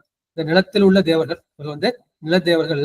அவன் மேல உள்ள சுரர்கள் அவர்கள் தேவர்கள், அவர்கள் வான் தேவர்கள். இவன் வந்து நிலத்தேவர்கள். அந்த பூசுரராகிய அந்த அந்தணர்கள் அவி மந்திரத்தின் என்ன செய்கின்றார்கள், அடுக்களை கோழி. அவர்கள் வந்து அப்பேற்பட்ட அந்தணர்கள் தான் தக்கன் வேலுவில போயிட்டு அந்த அடுக்கலைங்கள் இந்த யாக குண்டத்தை அமைக்கும்.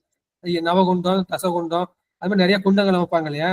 அது மாதிரி குண்டங்களை யாகசாலை அமைத்து அதில் நெருப்பு குண்டத்தை அதை விளைவித்து சவி மந்திரம் சொல்ல, அப்பொழுது சிவபெருமானை புகழ்ந்து சொல்லக்கூடிய அந்த மந்திரங்களை சொல்லாமல் மற்ற தேவர்களை புகழ்ந்து கொள்ளக்கூடிய அந்த மந்திரங்களை சொல்லி அவர்கள் வேள்வியை வளர்த்ததனால் அதனால சிவபெருமானை இகழ்ந்து விட்டார்கள்.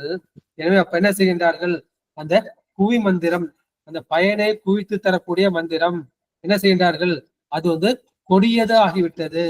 அதை அவர்கள் நலம் பெற செய்த அந்த மந்திரங்கள் என்ன செய்தது, அது வந்து அவர்களையே கொள்கின்ற மரண மந்திரங்களாக மாறிவிட்டது என்பது இன்னும் ஒரு பொருள். மந்திரம்னாலே என்ன செய்யறது? தன்னை மனதால் நினைப்பவனை காப்பாற்றுவது, தன்னை சொல்பவனை காப்பாற்றுவது மந்திரம். மந்திரம் தான் மந்திரம்னு மாறுறது. சொல்லியனை காப்பாற்றக்கூடிய அந்த மந்திரமே அவரை கொள்கின்ற மரண மந்திரங்களாக மாறிவிட்டது என்று சொல்வார்கள். அதை இந்திரனை கொள்வதற்காக ஒரு முனிவர் என்ன செய்வார்னா தவம் செய்வார், வேள்வி செய்வார். வேள்வி செய்யறப்ப அப்ப என்னன்னா இந்திரனை கொள்வதற்காக எனக்கு ஒரு மகன் வேண்டும் என்று சொல்லப்பதற்காக, இந்திரனால் கொல்லப்படுவதற்காக ஒரு மகன் வேணும்னா இந்த வார்த்தை மாறிவிடும். இந்த வார்த்தை மாறிடுச்சுன்னா பொருளும் மாறிவிடும். அது அந்த புராணத்துல அந்த மாதிரி சொல்லப்பட்டிருக்கின்றது. இந்த மந்திரம் கொடியதாக மாறிவிடும். எனவே சிவபெருமானை இகழ்ந்தாருக்கு அந்த மந்திரங்கள் என்ன செய்யும்? அது தீங்குதான் விளைவிக்கும். நல்ல மந்திரமாவே இருக்கலாம், ஆனா பெருமானை இகழ்ந்தால் அந்த மந்திரம் என்ன செய்யும்? அவர்களுக்கு கேடு விளைக்கும். அது எய்தவரே திருப்பி தாக்கும். இந்த பூமுராங்கன்னு ஒரு ஆயுதம் சொல்லுவாங்க, அது எய்தவரே திருப்பி தாக்கும்னு சொல்லுவாங்க. அது போல இது திருப்பி தாக்கியது என்ற கருத்து இந்த 7வது பாட்டுல சொல்லப்பட்டு விட்டது. அடுத்து 8வது பாட்டு. நல்லார் நவகுண்டம் 9 என்புற பல்லார் அமரர் பரிந்தருள் செய்கன வில்லார் வரையை விலங்கேறி கோத்தனன் பொல்லாசுரர்கள் கொன்றும் படிக்கே. இதுல முப்புறம் எடுத்த வரலாற்றையும் தக்கனி அகத்தாய் ரெண்டையும் சேர்த்து ஒன்னா சொல்றார். வில்லார் வரையை, அந்த மேருமலையை, வரையின மலையை குறிக்கும், அந்த மேருமலையை வில்லாக வளைத்து விலங்கு எரி கோத்தானை. அதுல அம்பா எது தொடுக்கிறாரு? அம்பா அதுல 3 பேர் இருக்காங்க. இந்த அம்பின் உடம்பாக திருமால் இருக்கின்றார். அது முனையில எரிய கடவுளாகிய அந்த தீக்கடவுள் இருக்கின்றார். அதன் அடிபாகத்தில் சிறகுகளாக அந்த வாயு இருக்கின்றார்கள். வாயு, திருமால், அக்னி 3ம் கலந்த அந்த விலங்கு எரி கோத்தனன் பொல்லா அசுரர்கள் கொன்றும் படிக்கு. இந்த பொல்லாத முப்புறத்து அசுரர்கள் அவர்களை கொன்றும்படி, அவர்கள் அழியும்படி பெருமான் அங்க அம்பை கொடுத்தான் என்ற கருத்து இந்த கடைசி 2 வரியில சொல்லப்பட்டிருக்கின்றது. அப்ப முதல் 2 வரிக்கு என்ன கருத்துனா, இது யாககுண்டம் அணைக்கிறப்ப அது பெரும்பாலும் ஒற்றைப்படலாம் அனுப்பாங்க. 1, 3, 5, 7, 9, 11, 13, 15, அது மாதிரி 21, 99 அது மாதிரி வளர்ப்பாங்க.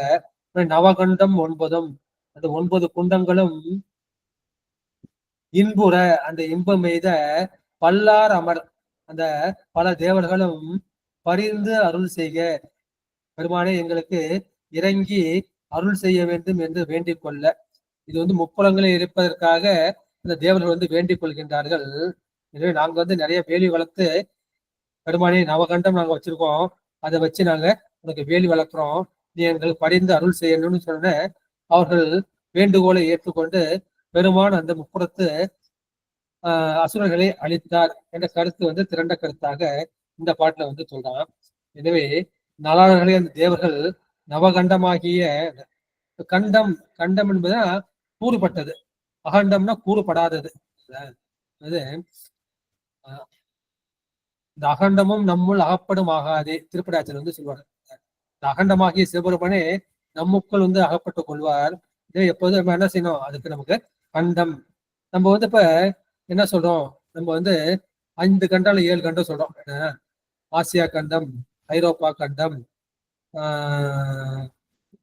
ஆப்பிரிக்கா கண்டம், வட ஆப்பிரிக்கா, தென் ஆப்பிரிக்கா, அமெரிக்கா கண்டம், தென் அமெரிக்கா, வட அமெரிக்கா, ஆஸ்திரேலியா கண்டம். கண்டம்னா ஒன்னொன்னு ஒரு பகுதியா இருக்கின்றது, தீவாக இருக்கின்றது.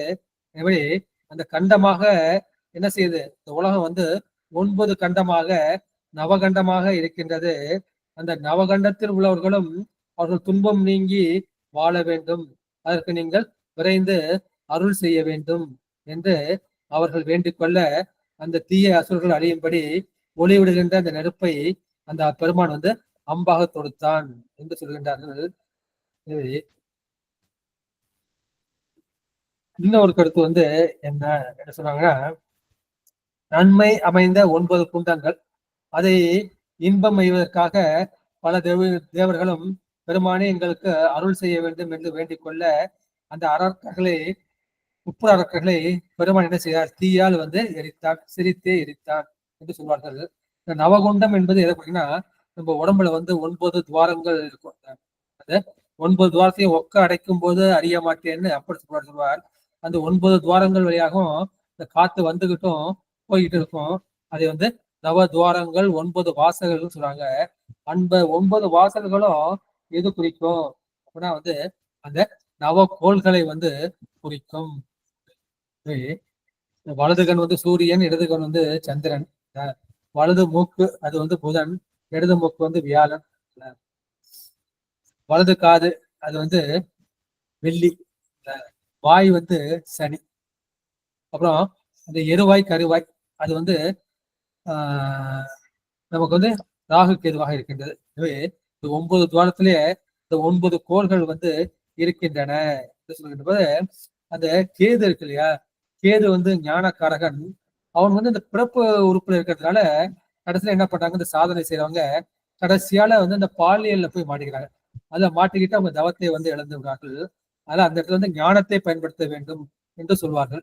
எனவே அந்த 9 கோள்களும் நம்முடைய 9 துவாரங்கள் இருக்கின்றன. அவற்றையெல்லாம் அடைத்து வைத்து அவற்றை வந்து தீயால் எரித்து விட்டு நாம் தவம் செய்ய வேண்டும். எனவே அந்த நவ கோள்களில் 9 தேவர்கள் இருக்கின்றார்கள், 9 அசுரர்கள் இருக்கின்றார்கள். அந்த இடையூறாக இருக்கக்கூடிய அந்த அசுரர்களை வந்து அந்த அக்னியா ஞான அக்னியால் அழித்து விட்டு நாம் என்ன செய்ய வேண்டும், அந்த மூலாதாரத்து கனலை வந்து பிரம்மத்துக்கு ஏற்ற வேண்டும் என்ற கருத்தம் இதில் சொல்லப்பட்டிருக்கின்றது என்று சொல்லிவிட்டு அடுத்து நிறைவு பாடல்.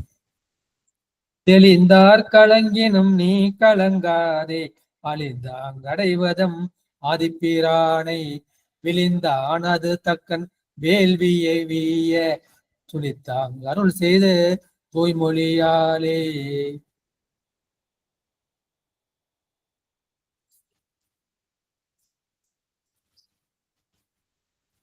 தக்கன் வந்து இந்த யாகத்தில் வந்து அழிந்துபட்டு விட்டான். அவன் செய்த வேள்வியை கோபித்து அழித்து பின்னர் என்ன செய்கின்றான், அந்த அனாதி நித்த சுத்தனாகிய அந்த சிவபெருமான் வந்து அருளை செய்தான், துளித்தாங்கு அருள் செய்தான். இதனை அறிந்த மகனே, திருமலர் வந்து சொல்றார் நம்மை பார்த்து, அவனுடைய சிஷனை பார்த்து, சிஷனை வந்து சந்தான பரப்புல வருது இல்லையா, மகனா தான் சொல்லுவாங்க. மகனே நீ என்ன பண்ணாங்க, தெளிந்தவர்கள் கலங்கினும் நீ கலங்காதே. இப்படி அறிவு தெளிந்தவர்கள் தெரிந்த கலங்கினா கூட நீ வந்து கலங்காதே. நீ அழிந்து ஆங்கு அடைவது, அழி என்பது அன்பை குறிக்கும், கருணை குறிக்கும். எனவே நீ அன்பு கூர்ந்து கருணை கூர்ந்து நீ அடைவது, நீ வந்து அடைய வேண்டியது எது, எம் ஆதிப்பிரானை முழு முதல் கடவுளாகிய அந்த சிவனையே நீ வந்து அடைய வேண்டும். இல்லை என்ன செய்வ, தக்கன் போல விழிந்து ஆங்கான், நீனும் வந்து தக்கன் போல நீ அழிந்து படுவாய் என்று சொல்கின்றார்கள். தெளிந்தார் என்பது குறிப்பு மொழி.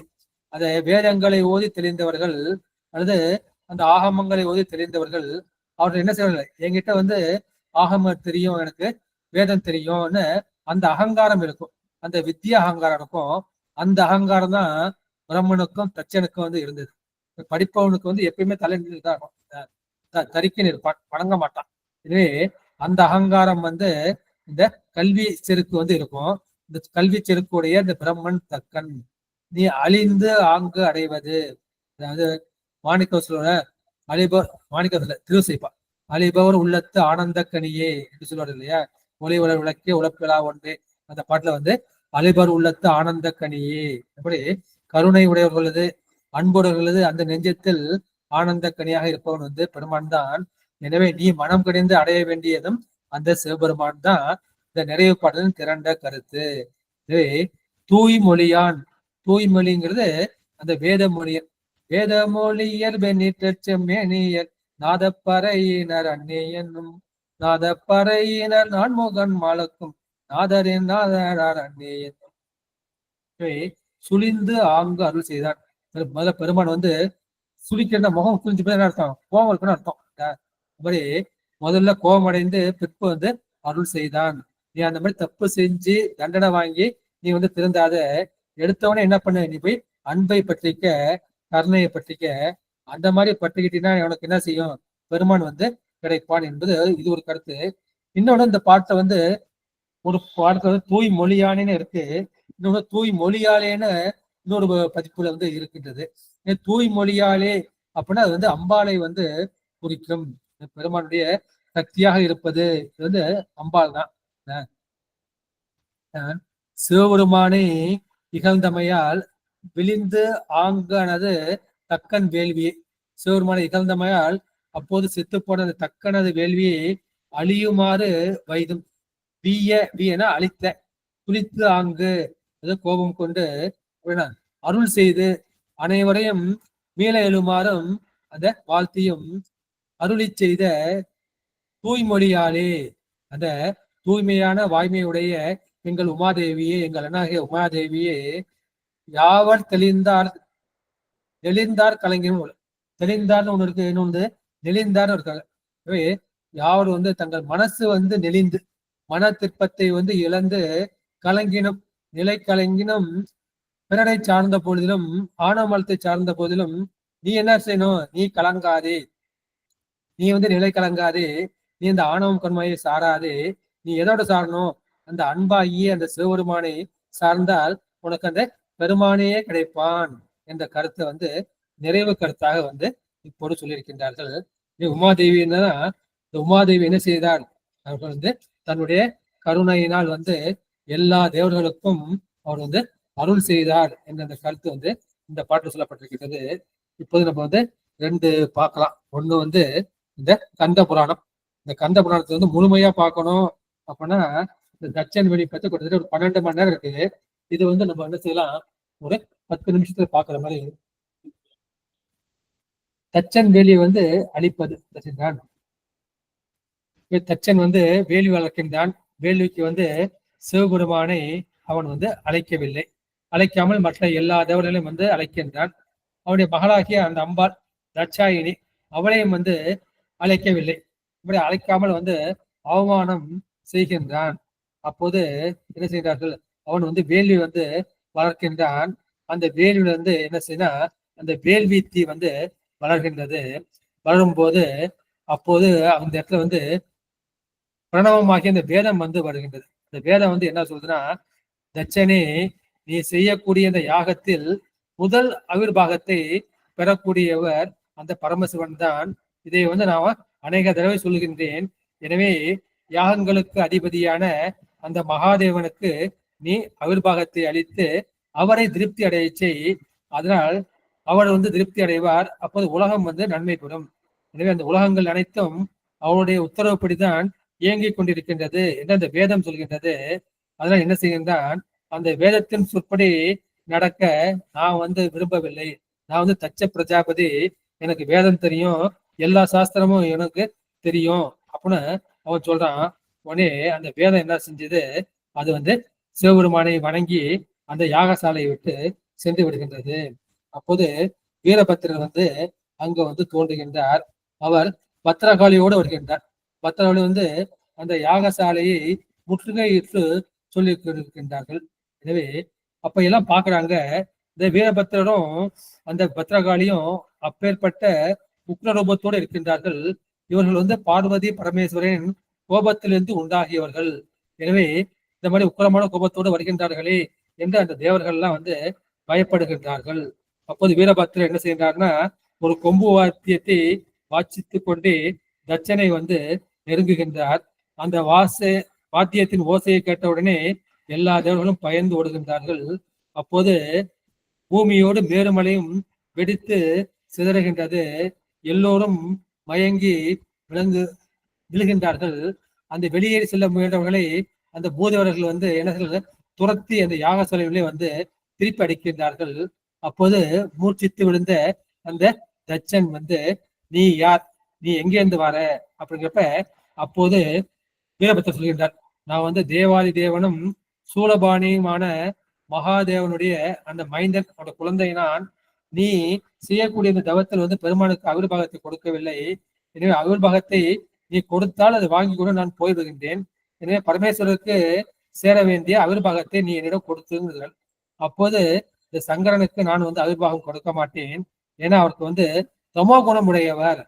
தமோ குணத்தை உடையவர்களுக்கு நான் அவிர்வாகத்தை கொடுக்க மாட்டேன் என்று சொன்ன உடனே அப்போ இவருக்கு கோபம் வந்துடுது. நீ யாரை பார்த்து நீ தமசோ குணம் சொன்ன? பெருமான் தான் சாத்விக குணம். அவன் முக்கணத்துக்கும் அப்பாற்பட்டவன். அவன் வந்து நிர்குணன், அப்பேற்பட்டவனுக்கு நீ கொடுப்பாயா கொடுக்க மாட்டாயாங்கிறப்ப அவன் வந்து கொடுக்க மறுக்கின்றான். அந்த மாதிரி மறுத்தவன என்ன செய்கின்றார்கள் அப்படின்னா, தச்சன் கூறுவது வந்து இதெல்லாம் உங்களுக்கு நியாயமா அப்படின்னு எல்லா தேவர்களையும் பார்த்து வீரபத்திரர் கேட்கிறாங்க. அதை கேட்டவுடனே அந்த விஷ்ணு, பிரம்மா, இந்திரன் எல்லாரும் வந்து அதை பார்த்து கேட்காத மாதிரி தலையை குனிஞ்சுக்கிட்டு அப்படியே அமர்ந்திருக்கின்றார்கள். அதை பார்த்தவொடனே இவருக்கு வந்து கோபம் வந்து விட்டது. கோபம் வந்தவொடனே என்ன செய்யறாருன்னா, மகாவிஷ்ணு நடுமார்பில் தடியால் ஓங்கி அடிக்கின்றார்கள். அப்போது மார்பில் இருந்த அந்த கஸ்தூப மணி, அதுல மகாலட்சுமி வந்து நூற்றுக்கணக்காக துண்டாகி பூமியில் வந்து விதகின்றது. அப்போது அந்த பிரம்மதேவனுடைய சிரசு இருக்கு இல்லையா, அதை வந்து தன்னுடைய கை முஷ்டியால ஒரு குத்து குத்துறாரு. குத்துன உடனே அவனுடைய உச்சந்தலை இருக்கின்ற அந்த பிரம்மா வந்து மூச்சித்து கீழே விழுகின்றான். அவனுடைய மனைவியாகிய காயத்ரி, சாவித்திரி என்கிற அந்த சரஸ்வதி, சாவித்திரி, அந்த 3 பேர்கள் மூக்குகளையும் மார்புகளையும் வீரபத்திரர் வந்து கத்தியால் அறுத்து விடுகின்றார்கள். அப்போது தேவர்கள் நாலாபுறமும் சிதறி ஓடுகின்றார்கள். அப்போது வெளியே நின்ற அந்த பூதகணங்களால் அவர்கள் தடுக்கப்பட்டு மறுபடியும் உள்ளே வருகின்றார்கள். அப்போது வீடு சென்ற அந்த சந்திரன் சென்றால் அவனை காலால் உதைத்து மிதித்து தலையில வந்து தரதரம் இழுத்துட்டே போறாரு. அவன் முகமெல்லாம் வந்து தேஞ்சு போயிடுது. அப்போது யமன் வருகின்றான். யமனுடைய தலையை வந்து வீரபத்திரர் வெட்டி தள்ளுகின்றார். அப்போது சூரியன் வருகின்றான். அவன் கன்னத்தில் வந்து அவர் பளீர் என்று ஓங்கி அலைகின்றார். அது வேகம் தாங்க மாட்டாமல் அந்த சூரியனுடைய பற்கள் எல்லாம் உடைந்து அந்த பூமியில் வந்து சிதறுகின்றது. அப்ப சூரியனுடைய 2 கண்களையும் அவர் வந்து பிடுங்கி விடுகின்றார். அப்போது இந்திரன் என்ன செய்கின்றான், அவர் ஒரு பூங்குயில் வடிவமாக சென்று வெளியே செல்ல முயல்கின்றான். அந்த இந்திரனையும் அவர் வந்து வெட்டி விடுகின்றார். அப்போது அக்னி தேவன் வருகின்றான். அவருடைய கையையும் நாக்கையும் வெட்டுகின்றார். அவருடைய மனைவியின் அழகான மூக்கையும் கத்தியால் வந்து அறுத்து விடுகின்றார். அப்போது திசை காவலனாக நிருதி வந்து வருகின்றான். அவரை தடியால் அடித்து கொண்டு விடுகின்றார். வர்ணன் வருகின்றான். வர்ணனை வந்து உலக்கையால் அடிக்கின்றார். வாயுவை வந்து கோடாலியால் கொண்டு விடுகின்றார். குபேரனை வந்து சூலாயத்தின் நுனியில் கோர்த்து கொண்டு அப்படி நாட்டியம் ஆடுகின்றார். அப்போது அந்த இந்திரனை வந்து அம்பினால் கொண்டுகின்றார். அப்போது மான் உருவத்தில் வந்து அந்த யாகத்தை வளர்ப்பன் வந்து யக்கிய புருஷன் சொல்லப்படுவான். அவன் வந்து எச்சன் என்று சொல்வார்கள். அந்த எச்ச புருஷனை அல்லது யக்கிய புருஷனை அவர் வந்து அந்த அஸ்திரத்தால் அழித்து அட்டகாசம் புரிகின்றார்கள். அப்போது இந்த 11 ருத்ரர்கள் அவர்களும் வந்து வருகின்றார்கள். அவர்களும் வீரபத்திரரின் இந்த திருவடிகளில் அவர்களை விழுந்து நமஸ்கரிக்கின்றார்கள். அவர்களை வந்து இவர் வீரபத்திரர் வந்து அதட்டி மிரட்டி அவர்களை வந்து விடுவிக்கின்றார்கள். அந்த தேவர்கள் என்ன செய்ய, நம்ம வந்து என்ன பண்றோம், நம்ம சும்மா இருக்கிறது தவறு அப்படின்னு அவன் தெரிகின்றது. அந்த அவல நிலைமை ஏற்பட்டது தன்னால் தான் என்பது அந்த வீரபத்திரனுக்கு தெரிந்தும் அவன் பயமில்லாமல் மௌனமாக அமர்ந்திருக்கின்றான். அப்பொழுது என்ன செய்கின்றார், நம்முடைய வீரபத்திரர் வந்து தன் கையில் இருந்த அந்த கத்தியினால் துள்ளி குதித்து வந்து அவனுடைய தலையை வந்து வெட்டி எங்க போறான்னா அந்த அக்னியில் வந்து போடுகின்றார். அது அந்த அக்னியில் இருந்து சாம்பல் ஆகிவிடுகின்றது. அவன் அறிந்ததை அவன் மாண்டதை அறிந்த அவன் மனைவியான அந்த வேதவல்லி, மற்ற புத்திரிகள், உறவினர்கள், எல்லா சுற்றத்தார்கள் அவர்கள் நாலாபுறமும் வந்து சூழ்ந்து கொண்டார்கள். அப்போது பெண்களை கொள்வது தகாது என்று அந்த வேதவல்லியின் காதுகளை வந்து இவர் அறுத்து விடுகின்றார். அப்பொழுது வீரபத்திரருக்கு உதவி செய்வதற்காக இந்த பத்திரகாளி அம்மாள் வருகின்றார்கள். அவங்க வந்து அங்குள்ள தேவர்கள், முனிவர்கள், மனிதர்கள் அவருடைய அழகான மனைவிமார்களின் அந்த தலைகளை, வீரபத்திரருக்கு தான் பெண்களை கொல்லக்கூடாதுன்னு விரதம், பத்திரகாளிக்கு அது கிடையாது. எனவே அந்த பெண்மணிகளின் தலைகளையும் வெட்டி அதெல்லாம் பந்து போல வீசி எறிந்து விளையாடுகின்றார்கள். அப்போது அந்த பூத வீரர்கள் அவர்கள் என்ன செய்யணும்னா, இந்த தச்சனின் சைதன்யம் வருகின்றது, அந்த போர்ப்படை வருகின்றது. அவர்களை போரிட்டு வென்று அவர்களை யாகசாலையில் உள்ளே போட்டு வதைக்கின்றார்கள். அங்கே கூடியிருந்த தேவர்கள், அந்தணர்கள், முனிவர்கள் அவர்களை அம்புகளாலும் கத்திகளாலும் உலக்கைகளாலும் பல வகையான ஆயுதங்களாலும் தாக்கி கால்களாலும் உதைத்து அவர்களை கொண்டார்கள். அங்க கொண்டு குவித்து அங்க வந்து அக்னிக்கு போட வச்சிருக்காங்க இல்லையா, அந்த தேன், பால், நெய், தயிர் அதை விட்டு குடித்து மகிழ்ந்தார்கள். எனவே அப்ப யாக கொண்டங்களில் எழுந்து கொண்டிருந்த அந்த அக்னிகளை நீராக அழைத்தார்கள். அது சில பூதர்கள் என்ன செய்தார்கள், அந்த இடங்களை வந்து கொளுத்தினார்கள். அந்த யாகத்திற்கான அந்த குடங்களை எல்லாம் உடைத்து நொறுக்கினார்கள். அந்த யாக வேதி வந்து பளிந்தின் வடிவோடு அமைக்கப்பட்டிருந்தது. அதை இடித்து தள்ளினார்கள். அந்த தேவர்கள் வந்து இருந்த விமானங்கள், ரதங்கள், குதிரைகள், ஆயுதங்கள், ஆபரணங்கள் எல்லாவற்றையும் அக்னியில் வீசி எறிந்தார்கள். அப்பொழுது அந்த தச்சனுடைய மாப்பிள்ளைகளையும் உறவினர்களையும் அவர்கள் வந்து சித்திரவதைகள் செய்தார்கள். அப்போது அந்த யாகசாலையில் காக்கைகளும் கழுகுகளுமே நிரம்பி இருந்தன. அப்போது மூச்சை தெளிவித்து எழுந்த மகாவிஷ்ணு அவர் பார்த்து தன்னுடைய சேனையெல்லாம் அழிந்திருப்பதை பார்த்து இதற்கு காரணம் வந்து வீரபத்திரர் தான் என்று அது கோபப்பட்டார். இது வந்து நமக்கு புத்தியினால் வந்தது, சிவநந்தனின் விளைவாதான் வந்தது என்று அவருக்கு தோன்றவில்லை. அப்பொழுது அவர் போரிட எண்ணினார். அதற்காக கருடனை அவர் மனத்தால் நினைந்தார். ஆனால் கருடன் வந்து ஏற்கனவே அழிக்கப்பட்டு விட்டான். எனவே கருடன் வந்து தன் முன்னால் வரவே அவர் வருத்தம் கொண்டு என்ன செய்கின்றார், வேறொரு கருடனை வந்து உண்டாக்குகின்றார். அந்த பாஞ்ச சைன்யத்தியம் என்ற சங்கத்தை எடுத்து ஊதுகின்றார்கள். அப்போது அவர் வந்து கூர்மையான அஸ்திரங்களை அவர் வந்து போடுகின்றார். அவற்றை எல்லாம் இந்த அகோர வீரபத்திரம் காளியும் அந்த ஆயுதங்கள் எல்லாம் அழித்து, அப்போது வீரபத்திரன் என்ன செய்கின்றார், அப்பொழுது மகாவிஷ்ணுவுடன் போர் புரிய வேண்டும் என்று கருதுகின்றார். அப்போது சிவபெருமான் உத்தரவுப்படி ஒரு ரதம் வந்தது. அந்த ரதத்தில் 1000 வேதங்களாகிய குதிரைகள் பூட்டப்பட்டிருந்தன. அந்த ரதம் அதி அற்புதத்தோடு விளங்கியது. அப்போது கண் விழித்து எழுந்த அந்த பிரம்மதேவர் வந்து யுத்தத்தில் ஈடுபட்டிருக்கும் அந்த மகாவிஷ்ணுவையும் இந்த யாகசாலையும் தேவர்களையும் பார்த்து நடுங்கினார். அப்போ வந்து பிரம்மதேவர் என்ன நினைக்கிறான்னா, என்னை காப்பாற்றிக் கொள்வதற்கு ஒரு அரிய சந்தர்ப்பம் கிடைத்திருக்கின்றது. என்ன செய்யறாங்க, சிவபெருமான் வந்து ஒரு தேர் அனுப்பிச்சார் இல்லையா, அந்த ரதத்தில் ஏறி அதன் சாரதியாக அமர்ந்து கொண்டு அந்த வீரபத்திரன் பக்கத்துல கொண்டு வந்து நிறுத்தி அவர் காலில் வந்து விழுந்து வணங்குறார். சிவபெருமான உத்தரவின் பேர்ல இந்த ரதம் வந்திருக்கு, அதுக்கு சாரதியா ஓட்டி வர்றதுக்கு நீங்க எனக்கு அனுமதி அளிக்க வேண்டும்னு கேட்கிறாங்க. எனவே பத்திரகாளோடு சேர்ந்து நீங்கள் ரதத்தில் ஏறிக்கொள்ள வேண்டும் என்று சொன்ன உடனே அந்த வேண்டுதலுக்கு செவி சாய்த்து வீரபத்திரர் பத்திரகாளுடன் அதில் ஏறிக்கொண்டு பிரம்மாவினர் ஓட்டி சேர்ந்து மகாவிஷ்ணுவை எதிர்த்து போரிடுகின்றார். எனவே இந்த சிவனிதனை செய்த தட்சனுக்கு நான் தண்டனை அளித்து விட்டேன், அதற்குண்டான உனக்கும் தண்டனை கொடுக்க வேண்டும், அதான் முறையான செய்கை என்று சொல்லுகின்றார்கள். அப்போது விஷ்ணு என்ன செய்கின்றார்னா, அவர் கோபாவிஷ்ணத்தோடு பல பானங்களை பிரயோகம் செய்கின்றார். அதற்கு எதிர்பானங்களை நம்முடைய வீரபத்திரர் வந்து போடுகின்றார். இதுபோல் ஒருத்தர் வந்து சலையாமல் வந்து போர் புரிகின்றார்கள். அப்பொழுது அந்த விஷ்ணுவுக்கு வந்து எல்லா ஆயுதமும் வந்து போய்விடுகின்றது. ஒரு நிராயுத பாணியா நிற்கின்றாரு. அவரை வந்து அப்படியே அடித்து கொண்டு விடலாமா அப்படின்னு மனசுல வந்து நினைக்கிறாரு. அப்பொழுது சிவபெருமான் வந்து ஒரு அசரீர வாக்கு சொல்றார். ஏன்னா, நீ உன்னால பிரபஞ்சம் முழுக்கையுமே அழிக்க முடியும், ஆனா நீ என்ன பண்ணு, உன் கோபத்தை வந்து விட்டுவிடு.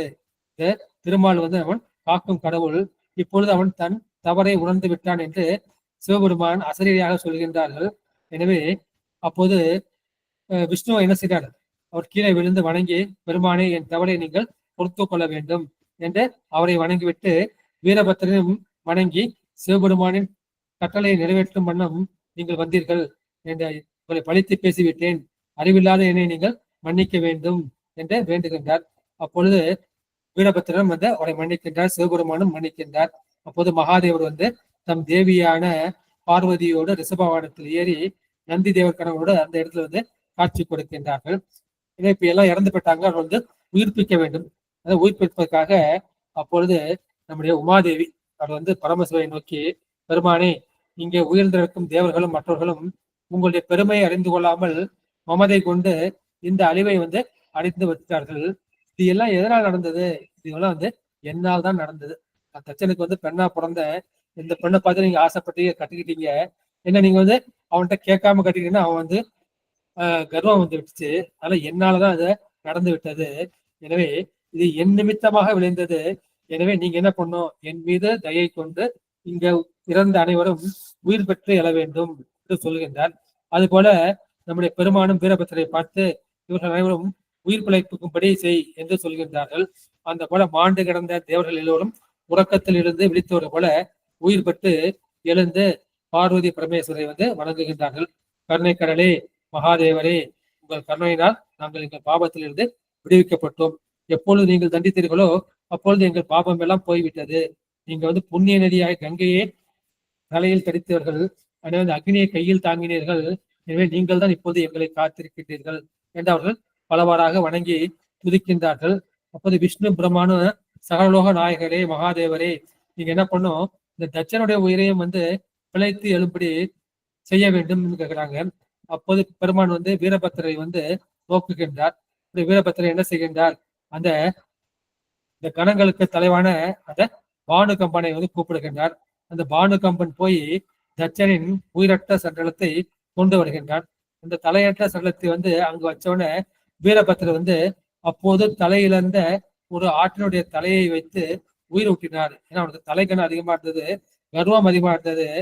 தலை வந்து அது கர்வத்துக்கு ஆணவத்துக்கு அடையாளம். ஏன்னா அவனுக்கு ஆற்றின் தலையை வந்து விதிக்க தலையாக போடுகின்றார். அப்போது தச்சன் வந்து உறக்கத்திலிருந்து கண் விழித்து அவர் வீரபத்திரரையும் பார்வதி பரமேஸ்வரரையும் கும்பிட்டிருக்கின்றான்.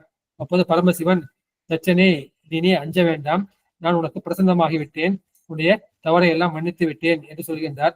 அப்போது மகாதேவனே, உங்கள் அருள் கிடைத்ததால் நானும் வந்து கிரகஸ்தன் ஆகிவிட்டேன். எனவே எனக்கு துணை செய்ததற்காக இந்த தேவர்களும் சரியான பலனை அனுபவித்துட்டார்கள். நானும் என் தவறுக்கு உண்டான பலனை அனுபவித்து விட்டேன்.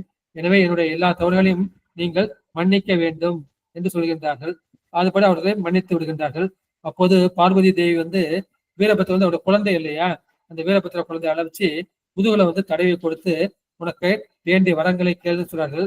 அப்போது எல்லோரும் மகேஸ்வரனை மகேஸ்வரி வணங்கி ஜெய ஜெய என்று சொல்லி அவர்கள் தங்கள் லோகத்துக்கு சொல்கின்றார்கள் என்ற கருத்தை சொல்லி இந்த கந்த புராணத்தில் சொல்லப்பட்ட இந்த கதையை வந்து சுருக்கமாக சொல்லி முடிக்கின்றேன். அடுத்து வந்து நம்ம வந்து என்ன பண்ணலாம் அப்படின்னா, நம்ம திருவாசத்துல வந்து போலாம். திருவாசத்துல வந்து பல இடங்கள்ல வந்து நம்முடைய மாணிக்க வாசக பெருமாள் வந்து இதை சொல்லியிருக்கின்றால். நமக்கு கையில புக் வந்து எடுத்துங்க. அதுல வந்து திரு உந்தியார் அந்த பாட்டுல அதுல வந்து 5வது பாட்டு, முதல் 4 பாட்டு வந்து முப்புறத்தை வந்து எரித்தது. அது 5வது பாட்டிலிருந்து இந்த தக்கன் வெளி சாடிய வேள்வி சரிந்திட தேவர்கள் ஓடியவா பாடி உந்தி பெற உருத்திரநாதனுக்கு உந்தி பெற. வீரபத்திரர் சாடிய வேள்வி, அந்த தாக்கிய வேள்வியானது சரிந்திட அழிந்திட தேவர்கள் ஓடியவா பாடி, அஞ்சி ஓடியதை பாடி நீ உந்தி பெற, உருத்திரன் ஆனதற்கு உந்தி பெற, அந்த உருத்திரகணங்களுக்கான தலைவனாகிய அந்த சிவபெருமானுக்கு உந்தி பெற என்று. எனவே இந்த தக்க யாகத்தில் தேவர்கள் அஞ்சி ஓடியதை இந்த பாட்டுல சொல்லி இருக்கின்றார்கள். அடுத்து 6வது பாட்டு. ஆவா திருமால் அருள்பாகம் கொண்ட சாவாது இருந்தான் என்று உந்தி பெற சதுர்முகன் தாதை என்று உந்தி பெற. எனவே அந்த அருள்பாகத்தை உட்கொண்டும் திருமால் சாவாதிருந்தான். ஏன்னா பிரம்மனுக்கு தந்தை, இதே படைக்கும் கடவுளும் காக்கும் கடவுளும் இருக்க வேண்டும் என்று பெருமான் அவனை அழிக்காமல் விட்டார். எனவே அவர் சொல்லி இருந்தால் என்ன செஞ்சிருப்பார், அகோர விருப்பத்தில் அவரையும் அழித்திருப்பார். சிவபெருமான் அவருக்கு ஆணை கொடுத்ததால் வீரபத்திரர் அவரை அழிக்கவில்லை. மற்ற எல்லோ தேவர்களும் தண்டிக்கப்பட்டார்கள்.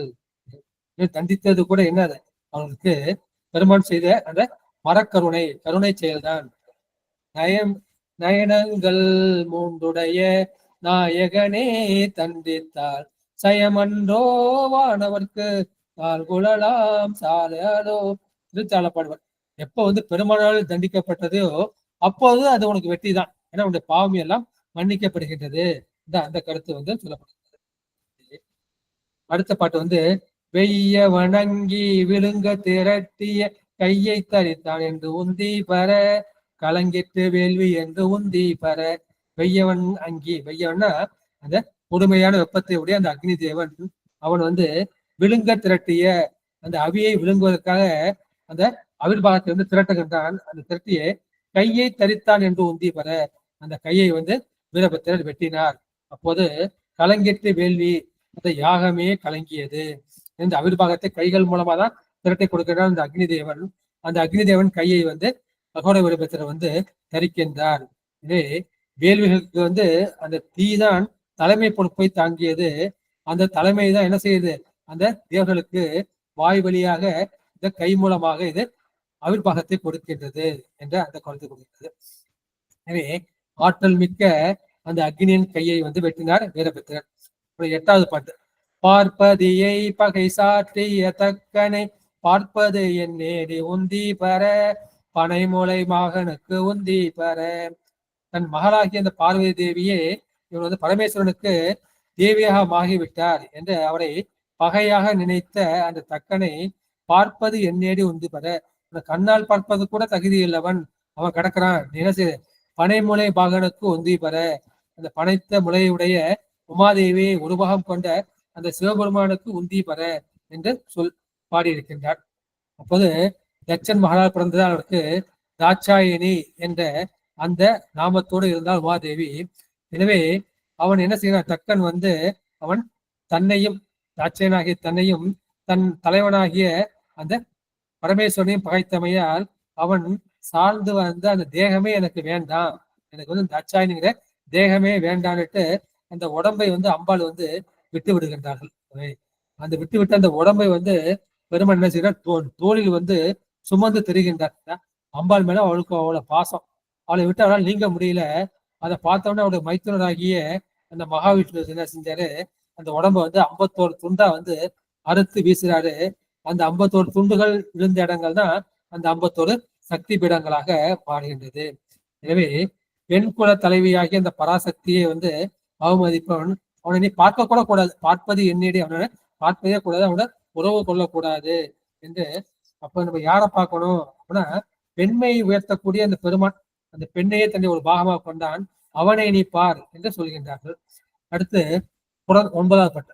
புறந்தான ஆறானோரு பூங்குயிலாகி மறந்த நெளியேறினார் உந்தி பெற வானவர் கோன் என்றே உந்தி பெற. இந்திரன் என்ன பண்றான், தப்பிப்பதற்காக ஒரு பூங்குயிலாக மாறி மரத்தில் ஓடுகின்றான்.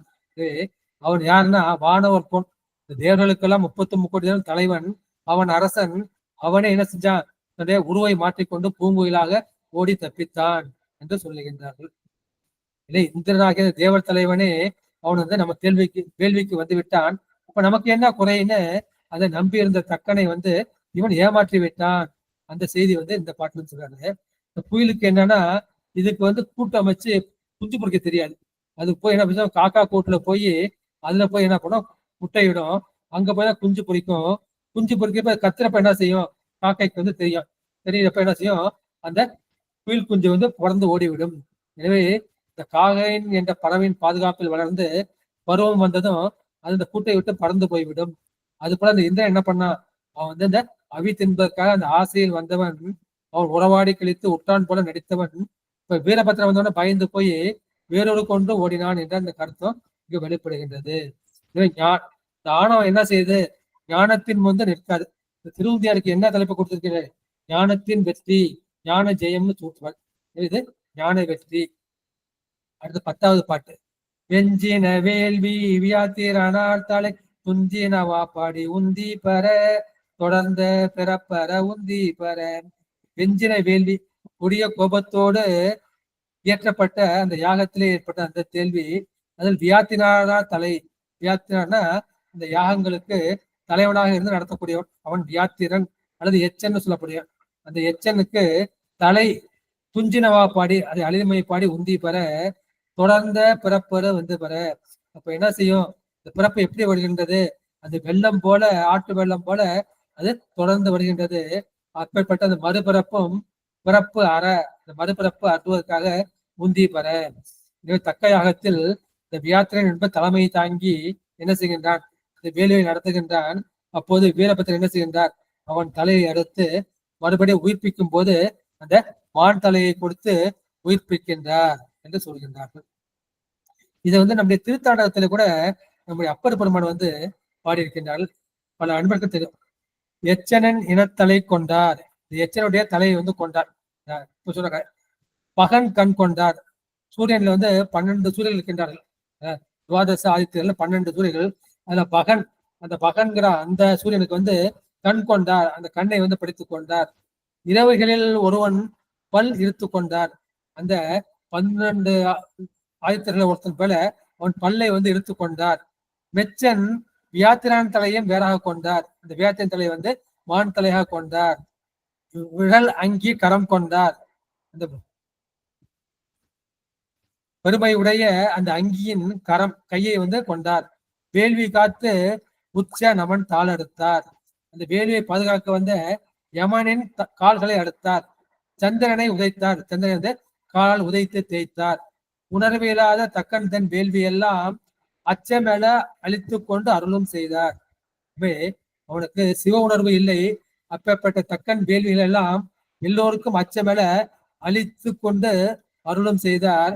அடியேனே ஆட்கொண்ட அமரர்தாமே என்ற திருத்தாண்டகத்துல இவர் சொல்லி இருக்கின்றார்கள்.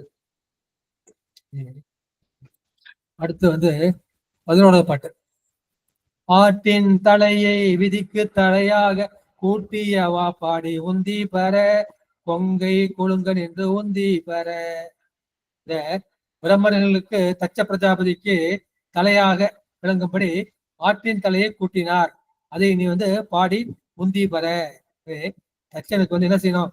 அந்த இடையன் பின்னாடி தான் போகணும், சிவனை பின்பற்றுதான் நீ போகணும். எனவே சிவன் தான் தலைவன் இந்த ஆட்டு பந்தை புரிந்து கொள்ள வேண்டும் என்று ஆட்டின் தலையை தச்ச பிரஜாபதிக்கு பொருத்தினார். எனவே அந்த பிரம்மன் தான் எல்லாருக்கும் விதியை எழுதுறான். இந்த தச்ச பிரஜாபதிக்கு இந்த விதியை எழுதியவர் நம்முடைய சிவபெருமான். இந்த விதிக்கு தலையாக எல்லாருக்கும் விதியை எழுதக்கூடிய அந்த தச்ச பிரஜாபதிக்கு அவன் ஆட்டின் தலையை தோற்றுவித்தார் என்ற கருத்தை சொன்னார்கள். அடுத்து 12வது பாட்டு. உன்ன புகுந்த பகனொளி தோடாமை கண்ணை பறித்தவாறு உந்தி பெற கருக்கட நாம் எல்லாம் உந்தி பெற. உண்ண புகுந்த இந்த யாகத்தில் அவி உணவு உண்பதற்காக புகுந்த பகன் ஒளித்து ஓடாமே. அந்த 12 சூரியன் ஒருத்தன் பேர் பகன். அந்த பகன் என்னும் சூரியன் ஒளித்து ஓடாத வண்ணம் கண்ணை படித்தவாறு உந்தி பெற. 2 கண்களையும் பிடுங்கி அதை பாடி உந்தி பெற. அப்போது கருக்கட நாமெல்லாம் உந்தி பெற. இந்த பாட்டை பாடினோம்னா நமக்கு பிறவைக்கு ஏதுவாகிய அந்த கருவானது அழியும் என்று உந்தி பெற என்ற இந்த கருத்தை சொல்லி இருக்கின்றார்கள். அடுத்து 13வது பாட்டு. நாமகள் நாசி சிரம்பர மண்பட சோமன் முக நெறித்து உந்தி பெற தொல்லை வினை எட உந்தி பெற. இந்த 3 சொல்றார். நாமகள் நாசி, இந்த சரஸ்வதியுடைய அந்த மூக்கு, நாமகளாகிய அந்த சரஸ்வதியின் மூக்கு, சிரம் பிரம்மன், அந்த பிரம்மனின் சிரம் பட 2 அழியவும், சோமன் முகம் நெறிந்து, சோமனாகிய அந்த சந்திரனின் முகம் நெறியவும் எரித்து உந்தி பெற, அதை ஒளித்ததை சொல்லி உந்தி பெற. இதனால் தொல்லை வினை கெட உந்தி பெற, நம்முடைய பழைய வினை கெடுவதாக உந்தி பெற. தக்க யாகத்தில் பிரம்மனுக்கு சிரம் அறுபட்டது. இந்த நாமகளாகி அவன் மனைவிக்கு மூக்கு அடிபட்டது. சந்திரன் காலால் தேய்க்கப்பட்டது. அவன் முகம் நெறி உண்டது என்ற அந்த கருத்து இந்த பாட்டு பார்த்தோம். நம்ம கந்த புராணத்தையும் பார்த்தோம், சிவரகத்திலையும் பார்த்தோம். அவனுக்கு 3 மனைவிகள். காயத்ரி, சாவித்திரி, பிராமணி என்ற அந்த 3 பேர்களும் மூக்கும் மார்பகம் அடிப்பட்டது. இந்த பிரம்மன் சிரம் அடிப்பட்டது அது திரு கண்டியூரில். எல்லோருக்கும் விதியை எழுதுவன் அந்த பிரம்மன். அவனுக்கே விதியை எழுதியவர் நம்முடைய பிரம்மா. அவர் என்ன செய்கின்றார்? அவர் சூலத்தால் தலையில் அடித்து அவன் தலை விதியை மாற்றினார் என்று இந்த பாட்டுல சொல்லப்பட்டது. அப்ப நான் மறையோனும் மகத்தியமான் பட கோமலி தேடுமாறு உந்தி பெற புரந்தரன் வேள்வியில் உந்தி பெற. வேள்வி தலைவனாகிய அந்த தக்கன் அழிபட, அகத்தியமான அந்த தக்கன் அழிபட நான் மறையோன் அந்த பிரமணம் கோமொழி தப்பி ஓடுவதற்கொண்டே அந்த வழியை தேடுமாறு உந்தி பெற. எனவே புரந்தரன் வேலி உந்தி பெற. அந்த புரந்தரன் இந்திரன் பூங்குயிலாக மாறி தப்பித்து ஓடினான் என்ற அந்த பாட்டை இந்த பாட்டுல சொல்லி இருக்கின்றார்கள். எனவே அந்த தக்கன் அழிந்தப்பட்ட பிறகு இந்திரன் தப்பியோட வழி தேடினான். பிரம்மனும் காயத்ரி முதலான தேவர்களும் அவர்கள் தண்டனை ஏற்றார்கள். அப்போது என்ன செய்கின்றார்கள்? இவன் அந்த ரதத்துக்கு ரத சாரதியாக தப்பித்து விடுகின்றான் என்று அந்த பாட்டை சொல்லியிருக்கின்றாரு. அடுத்து 15வது பாட்டு. சூரியனால் தொண்டை வாயினில் பற்களை வாரி நெறித்தவாறு உந்தி பெற மயங்கிற்று வேள்வி என்று உந்தி பெற. சூரியனார் 12 சூரியன், துவாதச ஆதித்யர்கள். ஆதித்யனா சூரியன், துவானா 2, தசம்னா 10, 12 ஆதித்யர்கள். ஏற்கனவே 2 சொல்லிட்டாரு. பகன் ஒருத்தவன், பூஷன் ஒருத்தவன். இந்த இடத்துல சூரியனார் தொண்டை, சூரியனுடைய தொண்டையில பற்களை வாரி நிறுத்தவாறு உந்தி பெற. அந்த வாயுள்ள பற்களை நொறுக்கியதை பாடி உந்தி பெற. குத்து விட்டாரு, பல்லெல்லாம் போயிடுச்சு. வீரபத்திர கடவுள் அந்த சூரியனை கன்னத்தில் ஓங்கி அடிக்க அவன் பற்கள் பெயர்ந்து விட்டது. அந்த கருத்தை சொல்லியிருக்கின்றாரு. அடுத்து 16வது பாட்டு. தக்கன் அரண்டே தலையில் அந்தார் தக்கன் மக்களை சூழல் என்று உந்தி பெற மடிந்தது வேள்வி என்று உந்தி பெற. தக்கனாருக்கு வந்து நிறைய குழந்தைகள், அதனால வந்து 27 பெண்கள் அதை வந்து சந்திரனுக்கு கற்றுக் கொடுக்கிறார். இது மாதிரி தக்கனை சுத்தி அவனுடைய குழந்தைகள்லாம் நிக்கிறாங்க. தன் மக்கள் எல்லாம் சூழ நின்றும் அவன் தலையை இழந்தான், அவனை யாராலும் காப்பாற்ற முடியவில்லை. எனவே அந்த வேள்வி அழிந்தது என்று உந்தி பெற என்று மக்கள் வந்து அப்பனை காப்பாங்கன்னு பார்ப்போம். அந்த மக்கள் இருந்தாலும் அப்பனை வந்து காக்க முடியவில்லை. அவன் வந்து அந்த பாட்டை வந்து சொல்லியிருக்கின்றார்கள். அப்புறம் தக்கனார்னு ஒரு 6 விகிதி கொடுக்குறாரு. ஏன்னா இவன் வந்து தட்சாயினி பெற்றவன், சிவபெருமானுக்கு வந்து மாமன் மறை, தக்கனார் என்று 6 விகுதி கொடுத்தார் என்று சொல்லப்படுகின்றது. இதே மக்கள் இருந்தும் இந்த தக்கனுக்கு பயன்படவில்லை. இதுவரைக்கும் தக்க வெளியை பற்றி சொல்லுகிறாரு. அதுக்கு பாலகனார் கண்ட பார்க்கடல் எந்திட்ட கோலச்சடையற்கே உந்தி பெற குமரன் தன் தாதற்கே உந்தி பெற. அந்த ஒருவருக்கு பார்க்கலை கொடுத்த அருளிய வரலாறு இந்த திருவுந்தியாரில் சொல்லப்பட்டிருக்கிறது என்ற கருத்தை சொல்லி நேரம் கருதி எனது திருமந்திர சிந்தனையை நிறைவு செய்தேன். நன்றி, வணக்கம். சிவாய நம. திருச்சிற்றம்பலம், தில்லையம்பலம், சிச்சபேசா, சிவசிதம்பரம். ஆறில தடந்தோள் வாழ்க, அறுமுகம் வாழ்க, வெற்பை ஒரு செய் தனிவேல் வாழ்க, குக்குடம் வாழ்க, செவ்வேல் ஏரிய மங்கை வாழ்க, யானை தன் அணங்கு வாழ்க, மாறிலா வள்ளி வாழ்க, வாழ்க சீரடியார் எல்லாம், வாழ்க சீரடியார் எல்லாம். சீரடியால் திருப்பாதனை வணங்கி என் உரையை நிறைவு செய்கின்றேன். அடியாற்ற மக்கள் தங்கள் கருத்துக்களை பதிவு செய்யலாம், ஐயங்களை கேட்கலாம். நான் நிறைவு பண்ணபடி நிறைவு செய்ய